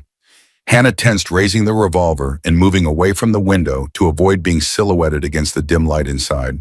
She considered waking Matthew but hesitated, wanting more information before alarming him unnecessarily. The footsteps stopped just short of the clearing. For a long moment, silence reigned. Then a voice called out, a woman's voice, familiar yet unexpected. Hannah, Dr. Thornton, it's Martha Simmons. I come with warning. Hannah lowered the revolver slightly, still wary of a trap. Mrs. Simmons, are you alone? As alone as a woman my age should be in these woods at night, came the tart reply. Which is to say yes, though it wasn't my first choice of evening activities. The response, so characteristic of the elderly woman's no-nonsense attitude, convinced Hannah more than any protestation could have. She moved quickly to wake Matthew, who was instantly alert. Together they opened the cabin door, Matthew's rifle ready, as Hannah held a lantern high to illuminate the clearing. Martha Simmons stood at its edge, leaning heavily on her walking stick, her expression grave beneath her practical bonnet. Mrs. Simmons, Matthew acknowledged, lowering his rifle as he recognized her. What brings you here at this hour? Necessity, Dr. Thornton. Dire necessity. Martha stepped barefooted into the lantern light, her aged face showing signs of a hasty journey. Ezra knows about the change of venue for the hearing. Someone in the telegraph office told him before Hayes could serve the official notice. Hannah felt her stomach drop. And he's gathering men as we speak, Martha said grimly. Not just his usual sycophants, but hired guns from the mining camps north of town. He's offering good money for men willing to ensure you never reach Helena. Matthew's expression hardened. How many? At least a dozen when I left town, Martha replied. More by now likely. They were drinking at the Rusty Nail, working up their courage. She fixed them both with an urgent stare. You need to leave now. They plan to ride out at first light, but some were eager to start sooner. Hannah exchanged a quick glance with Matthew, who nodded once. We're prepared to leave, she assured Martha. But what about you? How will you get back safely? Martha waved a dismissive hand. Don't worry about me. I told everyone I was visiting my sister's grave on the North Ridge. I'll stay there until morning, then return to town as innocent as a lamb. A fierce gleam entered her eyes. Ezra Blackwood may control many things in Silver Creek, but he doesn't control me. Never has, never will. Despite the gravity of the situation, Hannah felt a surge of admiration for the elderly woman's courage. Thank you, she said, reaching out to clasp Martha's weathered hand, for everything you've done. Martha squeezed her hand in return. You just get to Helena and tell your story, child. Let the truth be heard at last. She glanced at Matthew. And you, doctor, keep her safe. She's worth fighting for. Matthew nodded solemnly. I know. With final words of caution and direction, a lesser-known trail that might provide safer passage to Helena, Martha departed, disappearing into the darkness with surprising agility for a woman of her years. Inside the cabin, Hannah and Matthew moved with swift efficiency, gathering the last of their essential belongings. There was no time now for sentimentality or second thoughts. They would take only what was necessary for the journey, and for the hearing clothes, food, the journal, and other evidence, Matthew's medical bag. As Hannah secured the last of her belongings, she paused by Elizabeth's music box, which had remained on the small table since the night Matthew had shown it to her. On impulse, she opened it, letting the delicate melody fill the cabin one last time. Matthew looked up from checking his revolver, his expression softening at the familiar tune. He crossed to where Hannah stood, gently closing the lid of the music box. Take it, he said quietly. Elizabeth would want you to have it.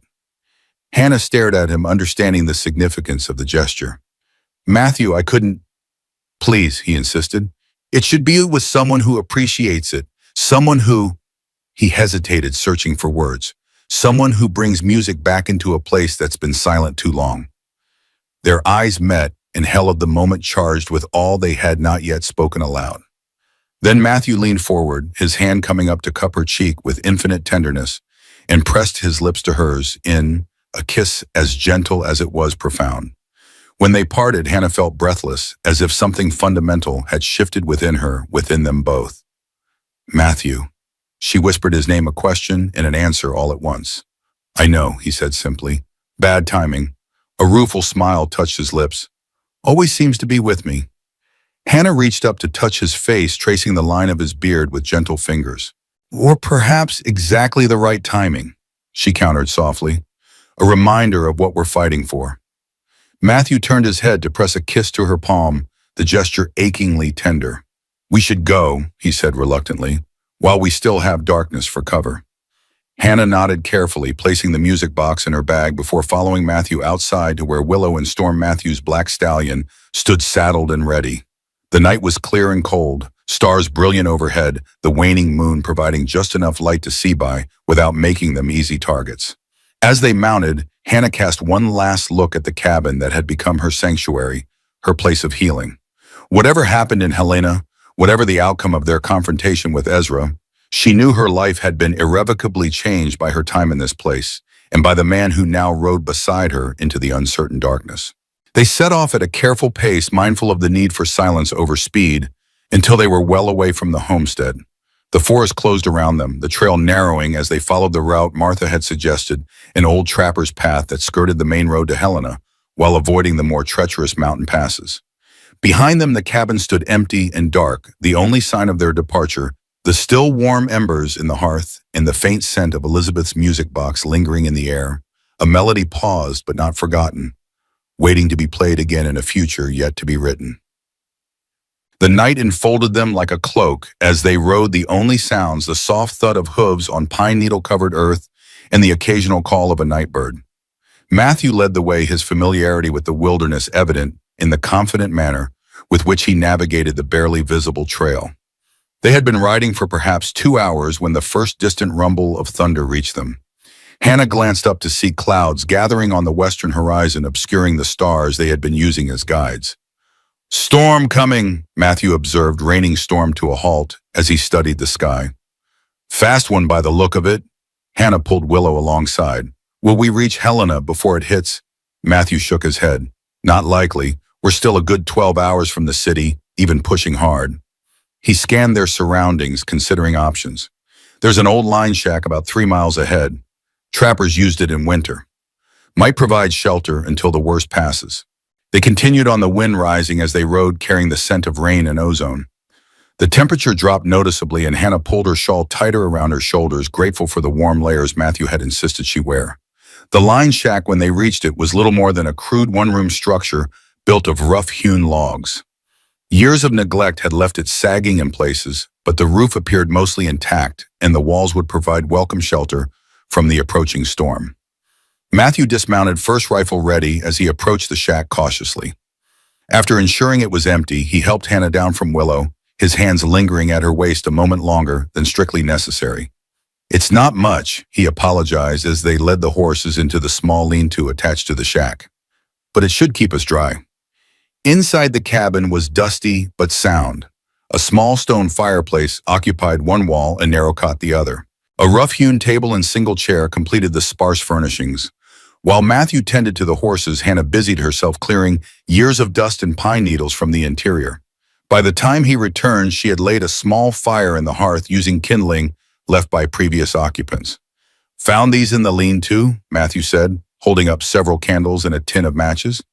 "Someone's been here more recently than I thought." "Hunters, perhaps," Hannah suggested, "or other travelers seeking shelter from storms." The first heavy drops of rain began to fall as Matthew lit the fire, the small flame quickly growing to cast dancing light and welcome warmth throughout the shack. Outside, thunder rumbled closer and the wind picked up, whistling through the chinks in the log walls. Hannah set out a simple meal from their provisions: jerky, hard bread, dried apples. They ate in companionable silence, listening to the intensifying storm, each lost in their own thoughts. "Try to get some sleep," Matthew suggested when they had finished eating. "I'll take first watch." Hannah glanced at the narrow cot dubiously. "We should both rest while we can. Ezra's men won't be riding in this weather any more than we can." Matthew considered this, then nodded. "Probably right. Still best to be cautious." He gestured to the cot. "You take it. I'll manage here by the fire." Hannah wanted to protest the arrangement, but recognized the practicality of it. The cot was indeed too narrow for two, and someone needed to stay alert despite the storm's protection. She settled onto the thin mattress, pulling her shawl around her for additional warmth. "Wake me in a few hours," she instructed. "You need rest too." Matthew nodded, though Hannah suspected he had no intention of waking her until dawn. She watched as he settled himself against the wall beside the fire rifle across his knees, his profile strong and reassuring in the flickering light. Outside, the storm reached its full fury, rain lashing against the small windows and roof with percussive intensity. Thunder boomed overhead, and lightning illuminated the interior of the shack in brief, stark flashes. Despite the noise and her lingering anxiety about Ezra's pursuit, Hannah found her eyelids growing heavy. The events of the day, combined with the emotional toll of the past weeks, had left her exhausted. The last thing she saw before sleep claimed her was Matthew's steady gaze fixed on the door, standing guard, not just over her physical safety, but her chance for justice, for a future reclaimed from those who had tried to destroy it. She dreamed of the cabin they had left behind, but transformed the garden, expanded flowers blooming, where Elizabeth's music box played on an endless loop, children's laughter echoing through rooms that had known too much silence. Matthew was there, his smile easier than she had ever seen it in waking life, his hand warm in hers as they watched the sun set over mountains that belonged to no one but themselves. Hannah woke with a start, momentarily disoriented by the unfamiliar surroundings. The storm had passed, leaving in its wake the particular stillness that follows great tumult. Pale dawn light filtered through the small window, revealing Matthew still at his post, though his posture suggested he had dozed off despite his intentions. She rose quietly, careful not to wake him as she moved to the window to assess their situation. The world outside was transformed by the night's deluge. Small streams had formed where none had been before, and the trail they had followed was now a ribbon of mud. The air was fresh and clean, filled with the scent of wet pine and earth. A sound from behind caused her to turn. Matthew was awake, watching her with a softness in his expression that made her heart beat faster. "You were supposed to wake me," she chided gently. "You needed the rest more than I did," he replied, rising to join her at the window. His hand found hers naturally, their fingers intertwining without conscious thought. Storms passed. Hannah nodded, gazing out at the glistening landscape. "But it's left us with new challenges." Matthew followed her gaze to the muddy trail. "The horses will manage, but we'll be slower than planned, and we'll leave tracks that even an amateur could follow." The reality of their situation reasserted itself with sobering clarity. They were still being hunted, still racing against time to reach Helena before Ezra could stop them. The brief respite of the storm and the line shack had been just that, a pause, not an end to their ordeal. "How far are we from Helena now?" Hannah asked, practicality overtaking the lingering warmth of her dream. 8, maybe 9 hours in these conditions, Matthew estimated. "If we push hard and avoid the main roads, we might make it by mid-afternoon." They prepared to depart with swift efficiency, sharing a cold breakfast while Matthew outlined their route. The horses, well rested from the night's stop, seemed eager to continue despite the muddy conditions.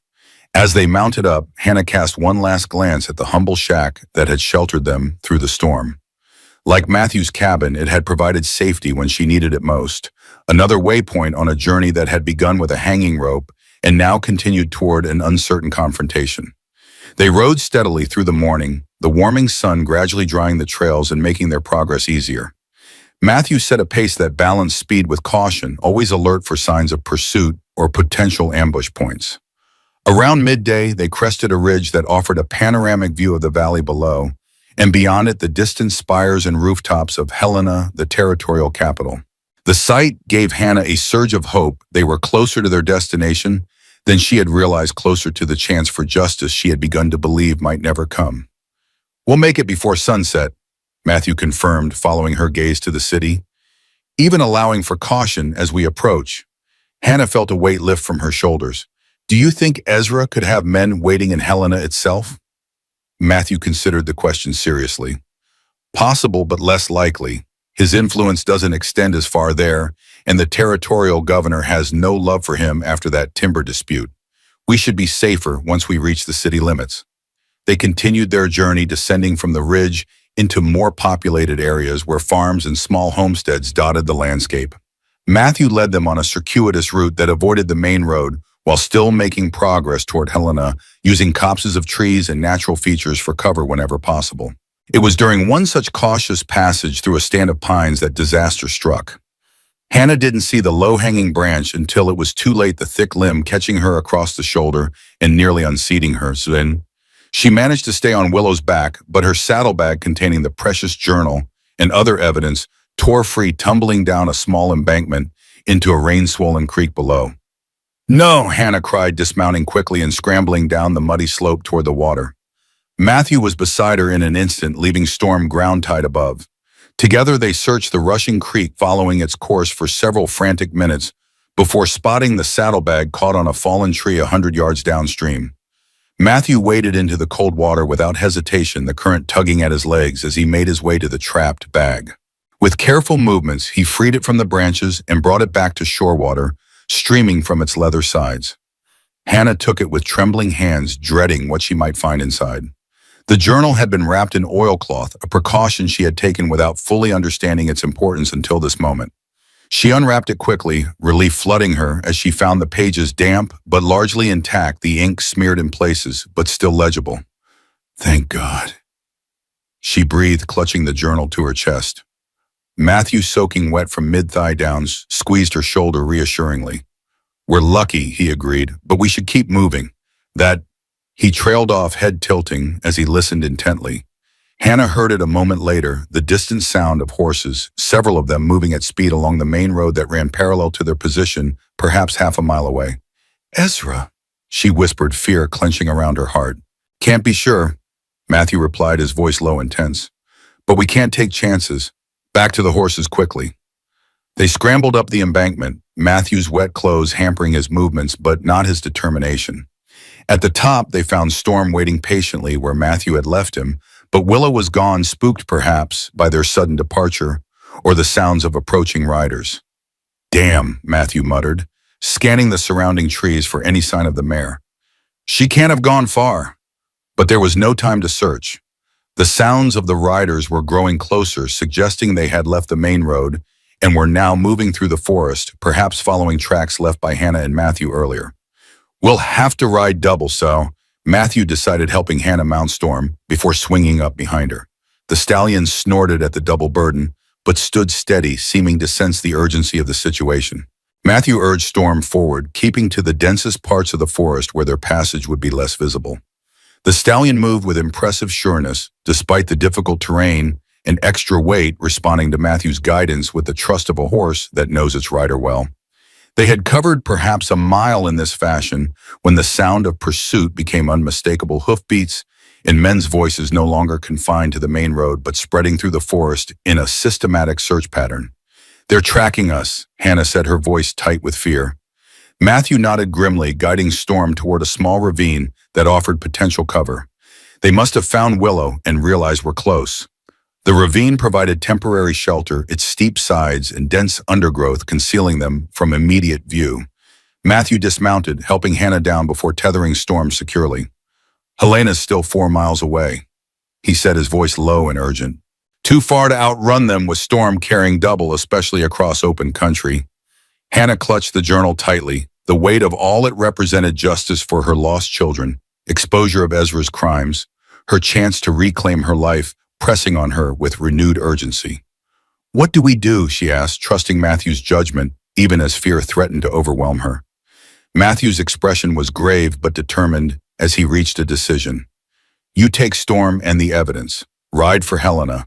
Don't stop for anything or anyone. No, Hannah protested, immediately understanding his intention. I won't leave you here to face them alone. Listen to me, Matthew insisted, gripping her shoulders gently but firmly. This isn't about me. It's about justice for you, for Samuel, for those children. The journal is what matters now. You matter, Hannah countered, her voice breaking. We promised to do this together.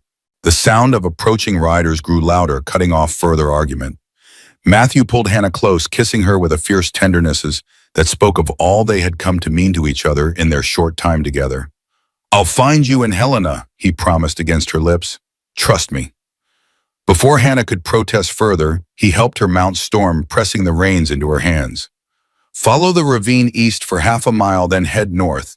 You'll reach the Helena Road, so from there it's a straight shot to the city. The judge is staying at the Montana Hotel. Hannah gripped his hand, unwilling to release it. Matthew, go, he urged, stepping back and slapping Storm's flank to start the stallion moving. Now, with tears blurring her vision, Hannah gave Storm his head, letting the powerful horse carry her away from the man who had saved her life in more ways than one.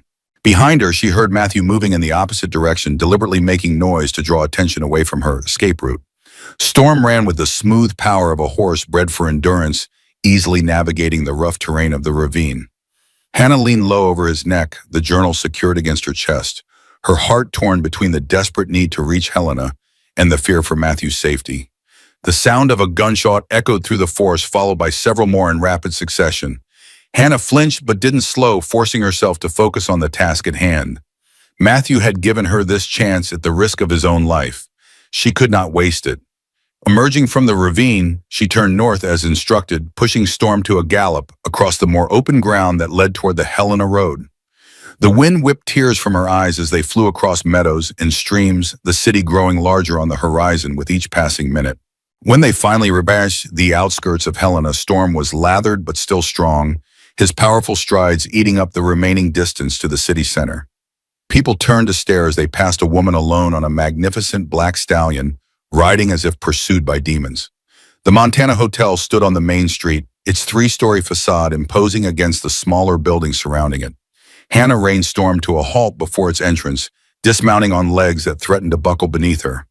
A young stable boy rushed forward to take the heaving stallion, eyes wide at the horse's obvious distress and Hannah's wrist's disheveled appearance. "Take care of him," she instructed, pressing a coin into the boy's hand. "He saved my life today."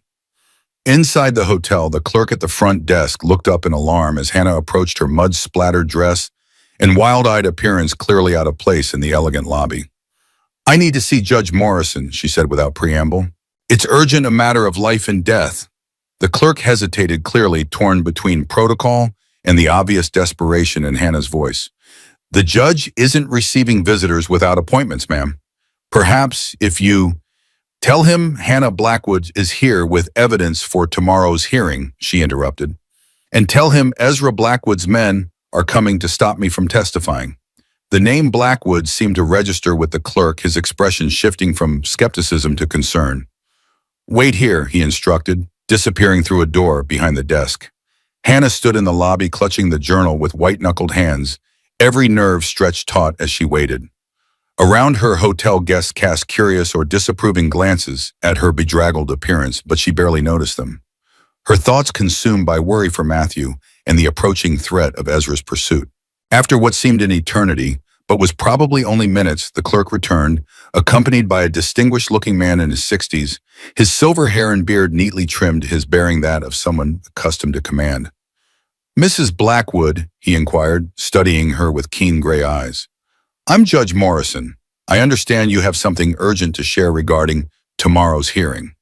Hannah nodded, relief washing over her at having reached this moment the chance to be heard, to present the truth she had carried for so long. "Yes, Your Honor," she replied, her voice steadier than she would have thought possible. "And I believe the men who want to prevent that hearing are not far behind me." Judge Morrison's expression grew grave. "Then we have no time to lose. Come with me, Mito."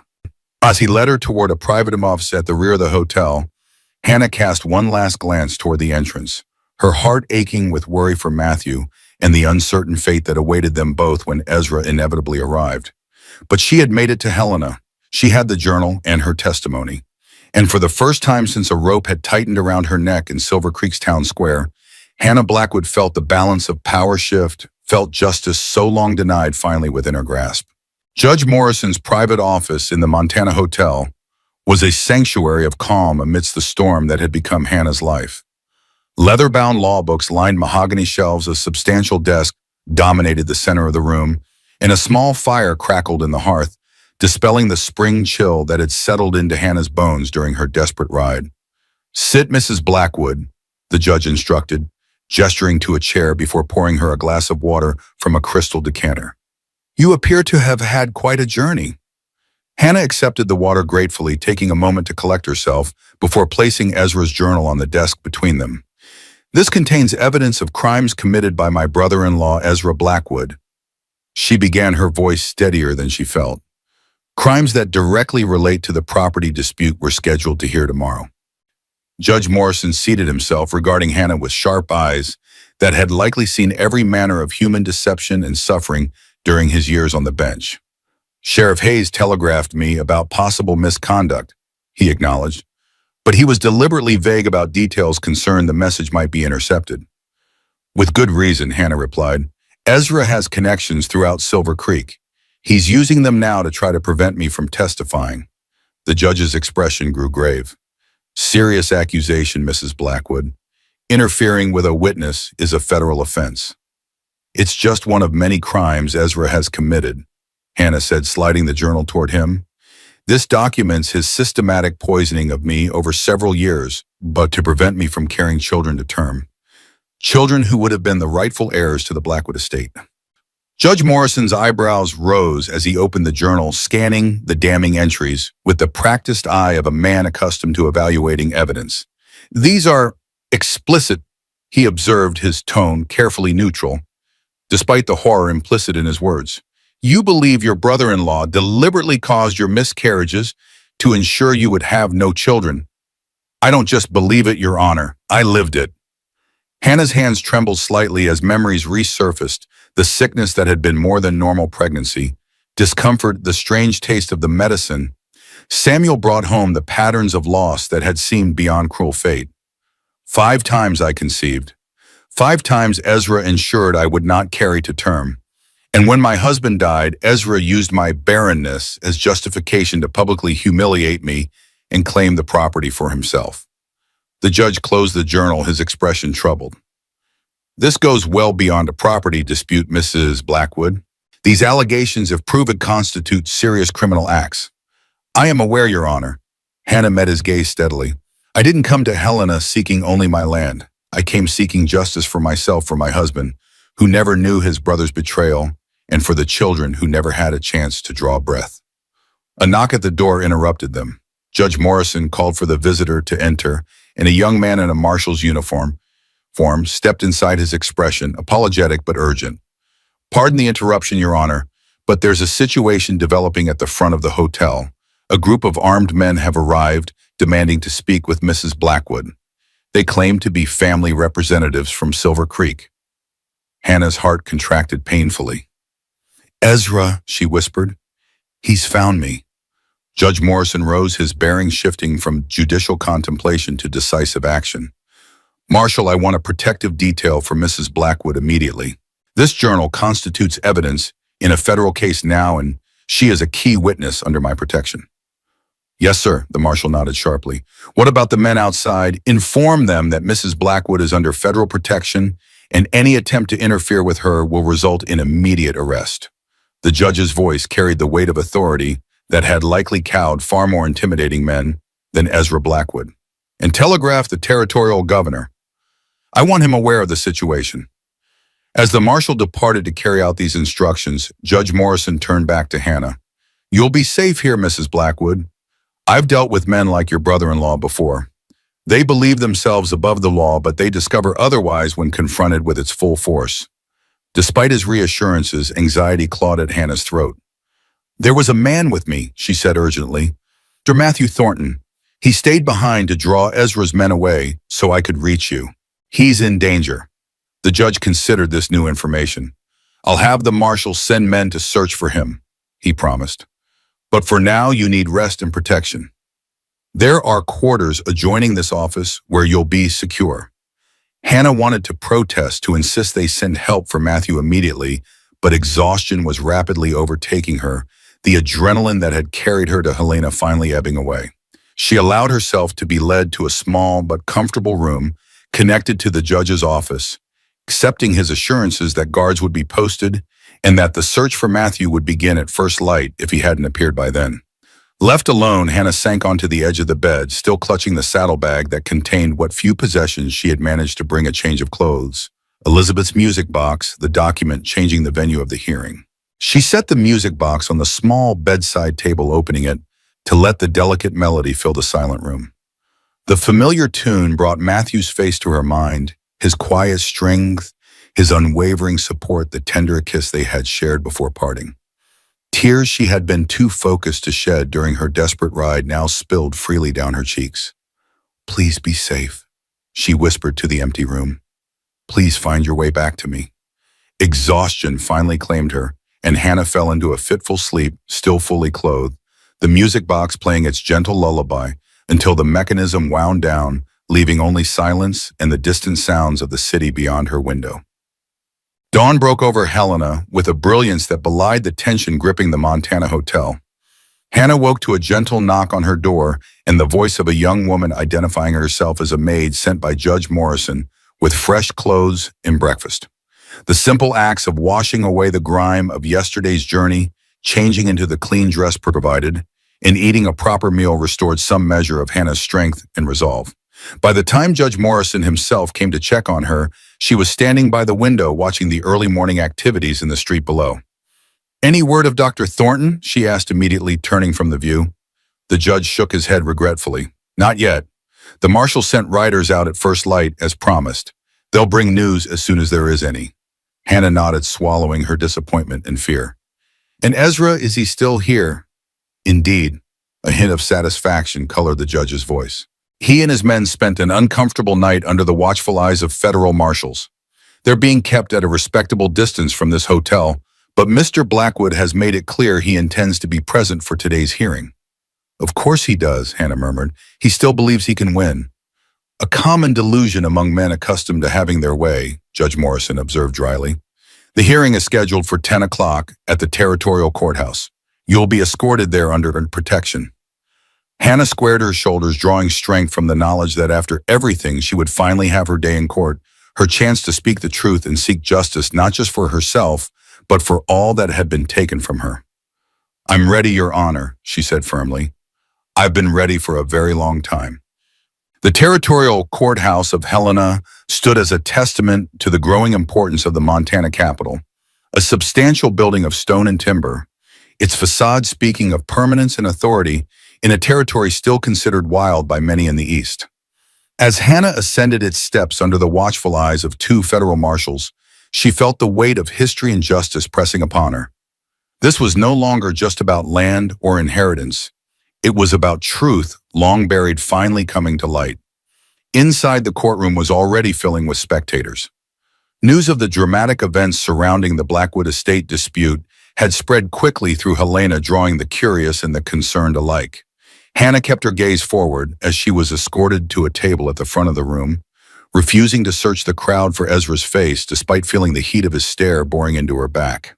Judge Morrison entered, and the court came to order with a formality that seemed to still the very air. Hannah rose with the others, then sat as instructed, her hands folded tightly in her lap to conceal their trembling. This hearing concerns the matter of the Blackwood estate, the judge began, his voice carrying easily through the hushed courtroom. Specifically, the competing claims of Mrs. Hannah Blackwood, widow of Samuel Blackwood, and Mr. Ezra Blackwood, brother of the deceased.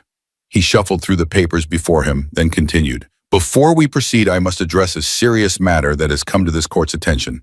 Evidence has been presented suggesting potential criminal activity directly related to this case. As such, this hearing will address not only the property dispute, but also these allegations as they bear directly on the rightful ownership of the estate in question. A murmur rippled through the courtroom at this announcement. From the corner of her eye, Hannah saw Ezra shift in his seat, his posture stiffening. Good, she thought with grim satisfaction. Let him feel uncertain for once. The proceedings began with the formal presentation of competing claims. Ezra's lawyer, a slick-looking man Hannah had never seen before, argued eloquently that Blackwood land had historically passed through the male line, that Hannah's failure to produce an heir had effectively voided her claim under the terms of family tradition, and that the public ceremony in Silver Creek had been a legally recognized dissolution of her connection to the Blackwood name. When Hannah's turn came, she rose slowly, acutely aware of every eye in the courtroom upon her. Judge Morrison had appointed a court attorney to represent her, but Hannah had insisted on speaking for herself first. Your Honor, she began, her voice low but clear. I stand before you not just as Samuel Blackwood's widow, but as a woman who has endured systematic abuse at the hands of the man who claims to be upholding family tradition. She turned, slightly meeting Ezra's gaze directly for the first time. Ezra Blackwood speaks of tradition and proper inheritance.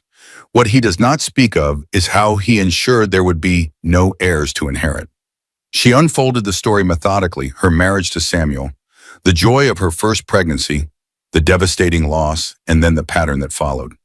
She spoke of the medicine Ezra provided, the strange symptoms that followed, her growing suspicions that were dismissed as hysteria or grief. And finally, she presented the journal, its damning entries read aloud to a courtroom grown so silent that the turning of pages seemed thunderous. 5 children, Your Honor, Hannah concluded, her voice steady despite the tears that threatened. 5 lives deliberately ended before they could begin. Not by God's will or nature's cruelty, but by the calculated actions of a man who valued land and power more than family or basic human decency. The courtroom erupted in murmurs and exclamations. Judge Morrison had to call for order several times before silence was restored. Ezra sat rigid in his seat, his face a mask of controlled fury, his lawyer whispering urgently in his ear. These are serious allegations, Mrs. Blackwood, the judge said when order was restored. Mr. Blackwood will have the opportunity to respond to them. But first, do you have any witnesses who can corroborate any part of your testimony? Hannah nodded. Sheriff Thomas Hayes of Silver Creek has provided a sworn statement regarding his investigation. Mrs. Martha Simmons, who assisted during several of my miscarriages, can testify to the unusual nature of my symptoms. And Dr. Matthew Thornton, a physician formerly of Helena, has reviewed the journal entries and confirmed that the substances mentioned would indeed cause the effects I experienced. At the mention of Matthew, Hannah's voice faltered slightly. Where was he? Had Ezra's men caught him? The questions that had been pushed aside in the focus of the hearing now rushed back with renewed urgency. Judge Morrison turned his attention to Ezra. Mr. Blackwood, you have heard the allegations against you. How do you respond? Ezra rose slowly, his tall frame imposing even in the formal setting of the courtroom. Your Honor, I categorically deny these preposterous claims. He stated, his voice carrying the same authoritative tone he used in his Sunday sermons. The journal presented is a fabrication created by a woman desperate to maintain her claim to property she has no right to hold. The so-called medicine I provided was standard herbal remedies recommended by doctors for women in her condition. He gestured dismissively toward Hannah. As for her witnesses, Sheriff Hayes is known to have harbored inappropriate feelings for my sister-in-law for years. Martha Simmons is an old woman whose mind is failing. And this Dr. Thornton is a disgraced physician who was forced to leave Helena after helping his own wife commit suicide. The accusation against Matthew hung in the air like poison. Hannah's hands clenched into fists beneath the table, anger flaring hot and immediate. Your Honor, she began, but Judge Morrison raised a hand to silence her. Mr. Blackwood, the judge said, his tone deceptively mild. You claim the journal is a fabrication, yet I note it is written in what appears to be your own hand, matching the signatures on legal documents you've previously submitted to this court. Do you contend that your handwriting was forged with such precision that it could fool expert examination? Ezra hesitated clearly, caught off guard by the direct challenge. I maintain that if such a journal exists with my handwriting, it has been altered or taken out of context. I see. Judge Morrison made a note, then looked up again. And your characterization of the witnesses, can you provide evidence of Sheriff Hayes's alleged inappropriate feelings or medical documentation of Mrs. Simmons's mental decline, or court records regarding Dr. Thornton's supposed disgrace? Ezra's confident facade began to crack slightly. These are matters of common knowledge in Silver Creek, Your Honor. Common knowledge is not evidence, Mr. Blackwood, the judge replied firmly. This court deals in facts, not town gossip or character assassination. Before Ezra could respond, the courtroom doors opened and a commotion arose at the back of the room. Hannah turned to see a federal marshal striding down the center aisle, accompanied by a figure whose presence caused her heart to leap. Matthew Thornton, disheveled and sporting a bandage above his left eye, but very much alive. Your Honor, the marshal called, Dr. Thornton has arrived with additional evidence pertinent to this case. Judge Morrison nodded. Approach Dr. Thornton. Matthew moved forward, his gaze finding Hannah's immediately relief and something deeper passing between them in that silent exchange. As he reached the front of the courtroom, he handed a small leather pouch to the judge. Your Honor, these are samples of the substances mentioned in Ezra Blackwood's journal. Matthew explained, his voice carrying clearly through the now silent courtroom. They were recovered from a hidden compartment in his office at the Silver Creek schoolhouse, exactly where Sheriff Hayes suspected they might be found. I've examined them using standard medical tests, and they contain precisely the compounds described in the journal: ergot wormwood and other substances known to induce miscarriage. Ezra surged to his feet. This is absurd, a conspiracy to defame me and steal what rightfully belongs to the Blackwood name. Sit down, Mr. Blackwood, Judge Morrison ordered sharply. You'll have your chance to address this evidence. He turned to Matthew. Dr. Thornton, the court has been informed of certain allegations regarding your departure from medical practice in Helena. For the record, would you address these claims? Matthew straightened, meeting the judge's gaze directly. Yes, Your Honor. My wife Elizabeth suffered from severe melancholia following the loss of our third child. During her final illness, I administered pain medication to ease her suffering. After her death, questions were raised about the dosage. An investigation by the medical board cleared me of wrongdoing, finding that pneumonia was the cause of death, but by then my reputation had been damaged by rumors. I chose to leave Helena rather than continue practicing under such circumstances. He turned slightly, his gaze landing on Ezra with quiet intensity. I have the official findings of the medical board with me, should the court wish to review them. Judge Morrison nodded. Please provide them to the clerk. He glanced at Ezra, whose face had drained of color. Mr. Blackwood, it seems your characterization of Dr. Thornton's history was somewhat incomplete. Hannah watched the exchange with growing hope, sensing the tide turning decisively against Ezra. When Matthew finally took a seat beside her at the plaintiff's table, she allowed herself to briefly touch his hand beneath the tabletop, a silent acknowledgement of all they had survived to reach this moment. "How did you escape?" she whispered as the judge conferred with his clerk. "Friends in unexpected places," Matthew replied quietly. "Sheriff Hayes had sent deputies to follow us just in case. They arrived shortly after you left." A faint smile touched his lips. Ezra's men weren't expecting opposition. Before Hannah could respond, Judge Morrison called the court back to order. What followed was a methodical dismantling of Ezra's case. The journal entries were matched to the substances found in his office. Testimony from Sheriff Hayes delivered by written affidavit corroborated Hannah's account of events in Silver Creek. And perhaps most damning a witness, Hannah hadn't expected Sarah Collins, who had ridden through the night to reach Helena, provided evidence of Ezra's attempts to prevent Hannah from testifying. Throughout it all, Ezra's composure deteriorated visibly. The commanding presence that had dominated Silver Creek for so long diminished with each new revelation, until he sat hunched at the defendant's table, his lawyer having long since fallen silent in the face of overwhelming evidence. When all testimony had been heard, Judge Morrison called a brief recess to consider his ruling. Hannah and Matthew stepped outside the courtroom for a moment of privacy, finding a quiet alcove away from curious eyes. "I thought I'd lost you," Hannah admitted, finally allowing herself to acknowledge the fear that had gripped her since their separation. Matthew's hand came up to cup her cheek, his touch gentle, despite the roughness of his palm. "I made you a promise," he reminded her softly. "I intend to keep all my promises to you, Hannah Blackwood." The simple declaration, spoken with such quiet certainty, filled Hannah with a warmth that pushed back the shadows of the past days. Standing in that sunlit alcove with Matthew's steady presence beside her, she felt something she had almost forgotten: how to feel hope, not just for justice, but for a future beyond it. When they returned to the courtroom for the judge's ruling, Hannah held her head high, ready to accept whatever came next. Judge Morrison took his place, his expression grave but resolved. "Having reviewed all evidence and testimony in this matter," he began, "this court finds that Ezra Blackwood did knowingly and maliciously interfere with Mrs. Hannah Blackwood's ability to bear children with the explicit intent of manipulating inheritance of the Blackwood estate." He paused, his gaze sweeping the courtroom before settling on Ezra. "Further, this court finds that the public humiliation conducted in Silver Creek constituted an illegal act of assault, not a legally recognized ceremony of any kind." Relief washed over Hannah in a wave so powerful she had to grip the table for support. Matthew's hand found hers beneath the table, steadying her as the judge continued. "Therefore, it is the ruling of this court that the Blackwood estate in its entirety is the rightful property of Mrs. Hannah Blackwood, as specified in Samuel Blackwood's will." Judge Morrison's voice hardened as he addressed the next part of his ruling.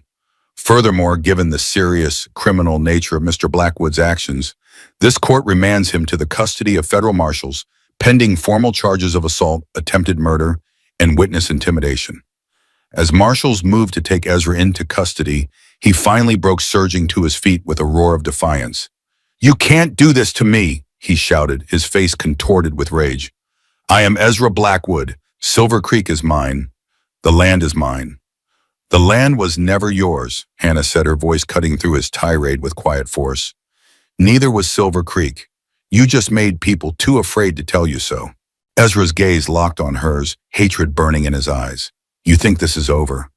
You think you've won? There's nothing for you in Silver Creek now, nothing but memories of failure and loss."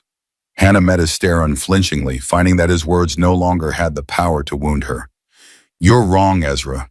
There's justice there now, and that's worth returning for."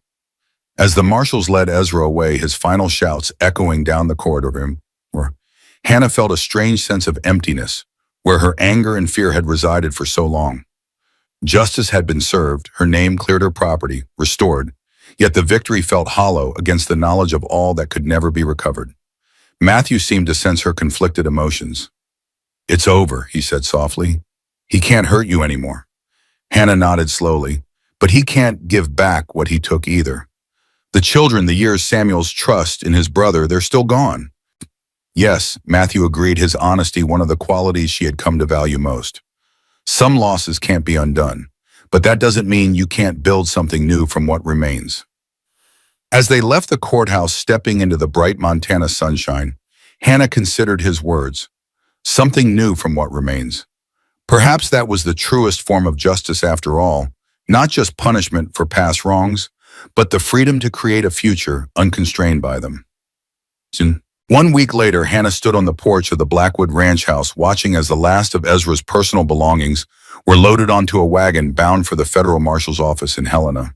The house felt different, already cleansed of his presence, ready to become a home again, rather than a monument to control and manipulation. Sheriff Hayes, who had accompanied her back to Silver Creek, approached from the barn where he had been overseeing the inventory of ranch equipment. "That's the last of it," he confirmed. "The ranch is officially yours again, Mrs. Blackwood. What will you do with it?"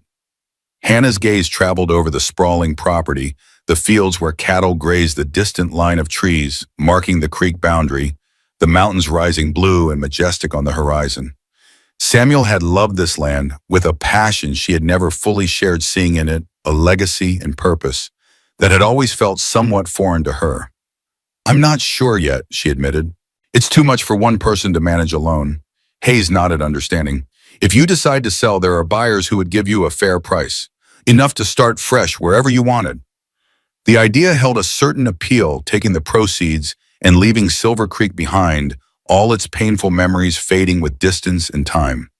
Yet something held her back from embracing that path too quickly. "I'll consider it," she said, "but I'm not making any decisions right away. Some choices deserve time." The sheriff tipped his hat respectfully. "Wise approach, Mrs. Blackwood, and if you need anything while you're deciding, you know where to find me." As Hayes rode away, Hannah remained on the porch, watching the familiar rhythms of the ranch unfold around her, cowhands moving between pastures, a cook ringing the bell for the midday meal, birds circling lazily overhead. This had been her home for 7 years, the scene of both joy and unimaginable pain. Could it ever truly be home again? The sound of approaching hoofbeats drew her attention to the main road where a familiar figure on a black stallion made his way toward the house.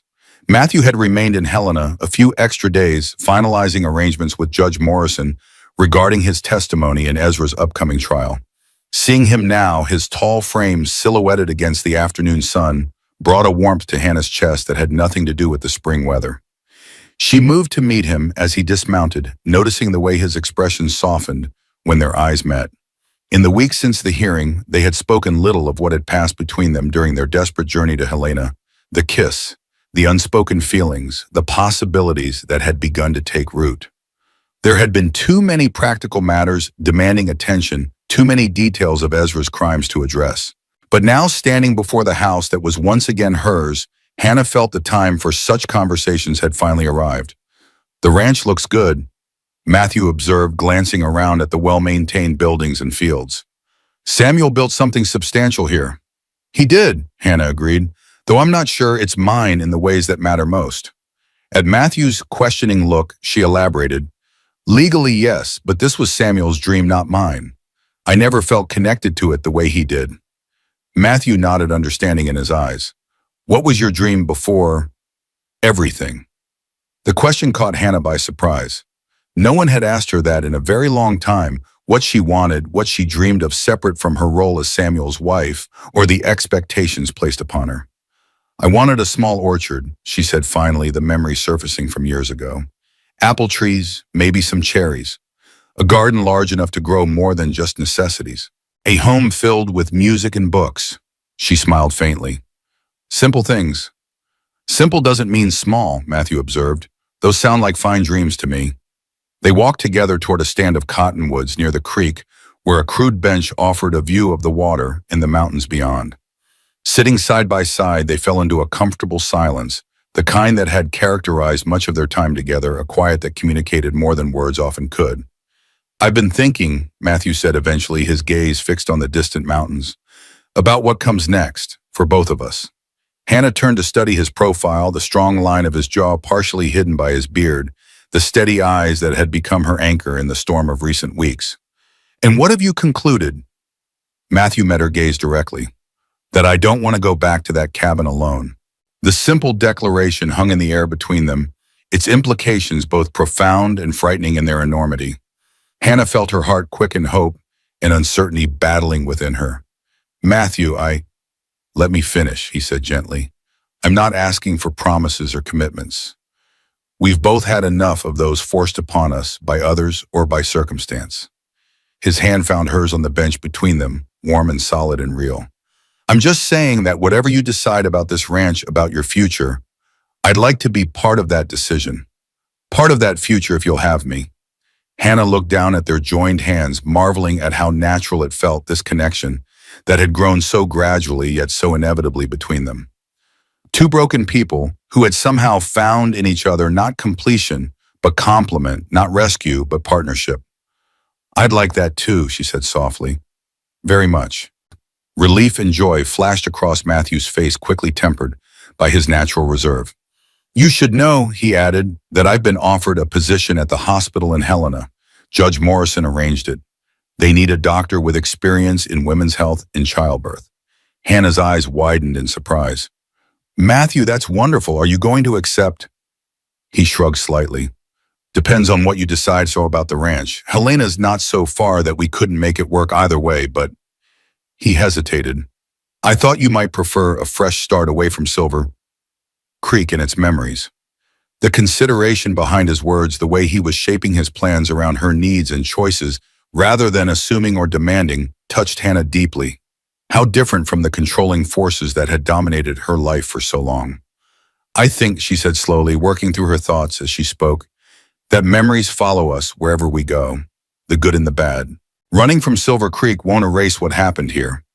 She gazed out at the land that had been both prison and home to her. But staying doesn't mean living in the past either. Matthew waited patiently as she continued to think aloud. This ranch is too big for what I want, she decided.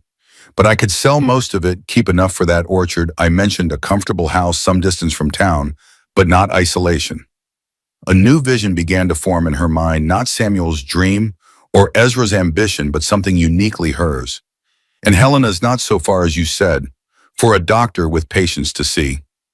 The smile that spread across Matthew's face was like sunrise breaking over the mountains, gradual, transformative, illuminating. No, he agreed, not far at all, especially for a doctor with a very particular patient he's determined to come home to. Hannah felt an answering smile touch her own lips, hope unfurling within her, like the first spring blossoms after a long winter. There was so much still to discuss, to plan to heal. But in this moment, sitting beside this man who had helped her reclaim not just her property, but her sense of self, the future stretched before her, not as a burden, but as a promise. The rains came early that autumn, soft and persistent, turning the Montana earth dark and receptive. Hannah stood at the edge of the newly fenced orchard, watching as Matthew carefully placed a sapling apple tree into the hole they had dug together that morning. His movements were precise and gentle, the same care evident in his hands as when he delivered a child or set a broken bone. Not too deep, she cautioned, passing him the mixture of soil and compost they had prepared. The graft union needs to stay above ground. Matthew nodded, adjusting the sapling's position before beginning to fill in around its roots. Like this, perfect, Hannah confirmed, kneeling beside him to help with the final patting of soil around the base of the tree. By the time you're established at the hospital, these will be starting to bear fruit. It had been 6 months since the hearing in Helena. 6 months of careful decisions and new beginnings. Hannah had sold most of the Blackwood Ranch, keeping only the southern portion with its view of the mountains and access to the creek. The large ranch house had been sold along with the grazing lands, and in its place a smaller, more comfortable home was rising on the hill overlooking the young orchard. Matthew divided his time between the hospital in Helena, where his reputation was quickly being restored, and the homestead where Hannah was bringing her long-deferred dreams to life. The arrangement suited them both, independence and togetherness, in a balance neither had thought possible before finding the other.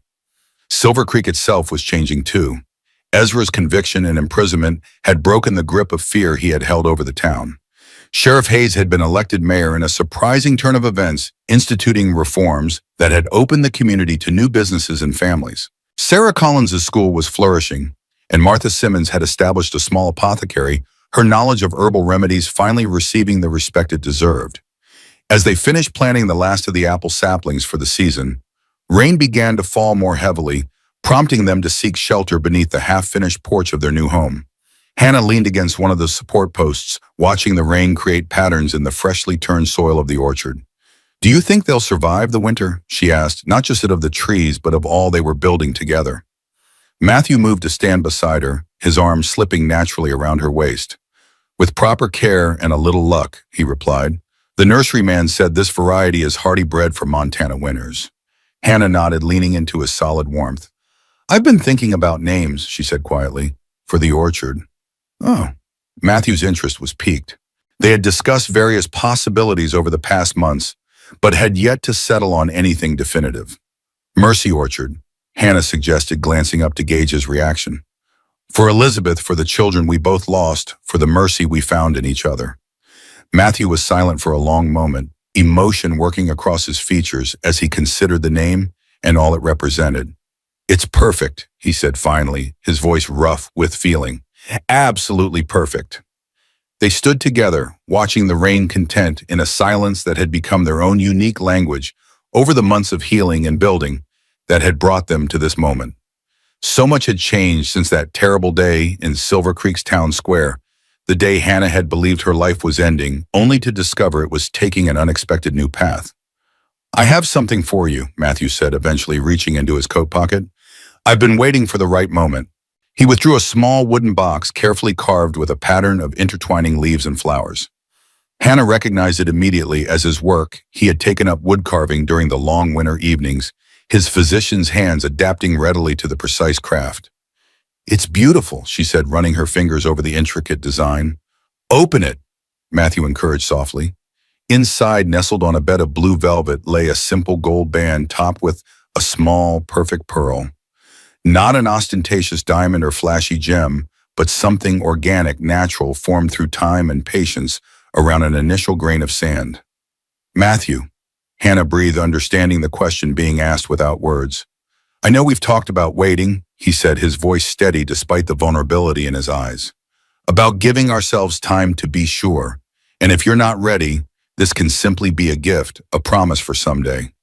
He took the ring from its box, holding it between them. "But I am sure, Hannah, I have been since that night in the line shack watching you sleep and realizing I never wanted to be parted from you again." Hannah felt tears spring to her eyes, not the tears of grief or fear that had dominated so much of her life, but tears of a joy so profound it bordered on pain. "I'm sure too," she whispered. "I have been since you stood between me and Ezra in that general store, the first person who ever truly defended me." Matthew slipped the ring onto her finger where it settled, as if it had always belonged there. "Then marry me," he said simply. "Not because either of us needs saving or protecting, but because together when we're stronger, happier, more fully ourselves than we could ever be apart." Hannah looked from the pearl gleaming on her finger to the sapling standing brave against the rain to the half-built house that would soon become their home. All of it new, all of it growing, all of it possible, because two broken people had found in each other not completion, but companionship on the journey toward healing. "Yes," she said the word both an ending and a beginning. "Yes, I will marry you, Matthew Thornton." His kiss tasted of rain and promise, and a future neither of them could have imagined in their darkest moments, a future built not on the absence of pain, but on the presence of shared strength to face whatever might come. The following spring, as the first blossoms appeared on the apple trees of Mercy Orchard, Hannah and Matthew were married beneath their branches. It was a small ceremony. Sarah Collins and Sheriff Hayes, Martha Simmons, and a few colleagues from the Helena Hospital neighbors who had become friends in the months since Hannah's return to the area. Hannah wore a dress of soft blue, her hair loose around her shoulders in the way Matthew preferred it. He stood tall and steady beside her, the shadows that had haunted his eyes when they first met, now replaced by a quiet contentment that deepened when she took her place at his side. The minister was new to Silver Creek, a young man with progressive ideas who had taken over the church following Ezra's disgrace. His words spoke not of submission or duty, but of partnership and mutual respect of love that strengthened rather than constrained. When it came time for their vows, Hannah and Matthew had chosen to speak their own words, simple promises that acknowledged both the pain of their past and the hope of their shared future. "I take you as you are," Matthew said, his voice carrying clearly to all gathered beneath the flowering trees. "With all you have survived, all you have built from the ashes of loss. I promise to walk beside you, not ahead or behind. To listen when words are needed and understand when silence speaks louder. To remember always that you are not mine to possess, but mine to cherish for as long as we journey together. Hannah's eyes shimmered with unshed tears as she responded, I take you as you are with your strength and your scars, your wisdom and your doubts. I promise to stand with you in joy and in sorrow, to build with you a home not of walls, but of trust and understanding. To grow old beside you, watching saplings become trees, dreams become reality, and love deepen with each passing season. They exchanged rings, Matthew's a simple gold band that matched Hannah's pearl ring, and sealed their vows with a kiss that tasted of apple blossoms and new beginnings. The celebration that followed was filled with music and laughter, food and dancing, the kind of simple joy that both Hannah and Matthew had thought lost to them forever. As twilight descended, lanterns were lit among the trees, transforming the young orchard into an enchanted grove that seemed to exist outside of time. Late in the evening, Hannah found a moment of solitude at the edge of the orchard, gazing up at the stars emerging in the deepening blue of the Montana sky. So much had changed in the years since she had stood with a rope around her neck in Silver Creek's town square. The journey from that moment of absolute despair to this night of celebration had been neither straight nor easy, but standing here now, she wouldn't have changed a single step of the path that had led her to this place. Matthew's approach was heralded by the soft crunch of his footsteps on the orchard path. He came to stand beside her, not speaking at first, simply sharing the moment of reflection. Happy, he asked, finally the single word carrying all the weight of their shared history. Hannah turned to look at him, this man who had saved her life, and then more importantly, helped her reclaim it as her own. Yes, she said simply, in a way I never thought possible again. Matthew nodded, understanding in his eyes. Not despite everything, he observed, but somehow, because of it, all of it led us here. All of it, Hannah agreed, thinking of Samuel and Elizabeth, of the children never born of Ezra's cruelty and the rope that had marked her neck. Even the pain had its place in the tapestry that had brought them to this moment, this orchard, this life they were building together. From the gathering behind them, the sounds of music and laughter drifted on the evening breeze. Friends waiting to toast their happiness, to witness the beginning of this new chapter. But for now, this quiet moment belonged to just the two of them, a pause to acknowledge all that had been lost and all that had been found. Matthew offered his hand and Hannah took it without hesitation, their fingers intertwining with the ease of long familiarity. Together they turned back toward the lantern-lit orchard, toward the home they had built, toward a future neither had dared to imagine in their darkest hours. Above them, stars scattered across the Montana sky like gold dust on black velvet, bearing witness to the simple, profound truth that sometimes from the ashes of unbearable loss, new life can grow as long as there are hands willing to work the soil and hearts brave enough to risk loving again, and souls who understand that healing like the seasons takes its own time, but always comes to those who wait for it. And as they walked back into the circle of light and laughter, Hannah Thornton felt the final pieces of her fractured self settling into place. Not restored to what she had been before, but transformed into something new and stronger. Like gold dust pressed from common earth by the weight of suffering and the heat of survival. Finally finding its true worth in the light of love, rediscovered. Many years later, when Mercy Orchard had grown from saplings to mature trees laden with fruit, when Hannah's hair had silvered at the temples and Matthew's beard had gone almost entirely white, they would sometimes sit on the porch of their home watching the sunset paint the mountains in shades of gold and purple. On such evenings, they might speak of the journey that had brought them together, of rope and rescue, of journals, injustice of music boxes and midnight escapes. But more often, they would simply sit in the comfortable silence they had perfected over decades together, holding hands as twilight descended and the first stars appeared overhead. And in that silence could be heard the true story, not just of what they had survived, but of what they had built afterward. A home, a family, a life rich with purpose and meaning. And an orchard whose fruit was sweeter for having been planted in soil once thought barren, tended by hands that had known both cruelty and kindness, and nourished by the most persistent truth of all, that even from the deepest wounds healing can come not as an erasure of scars, but as a testament to the strength it takes to bear them and still find beauty in the world. This was the legacy of Hannah and Matthew Thornton. Not the property they owned or the positions they held, but the example they set for all who knew them. that justice matters, that kindness heals that love. When freely given and freely accepted can transform even the most broken places into something whole and holy.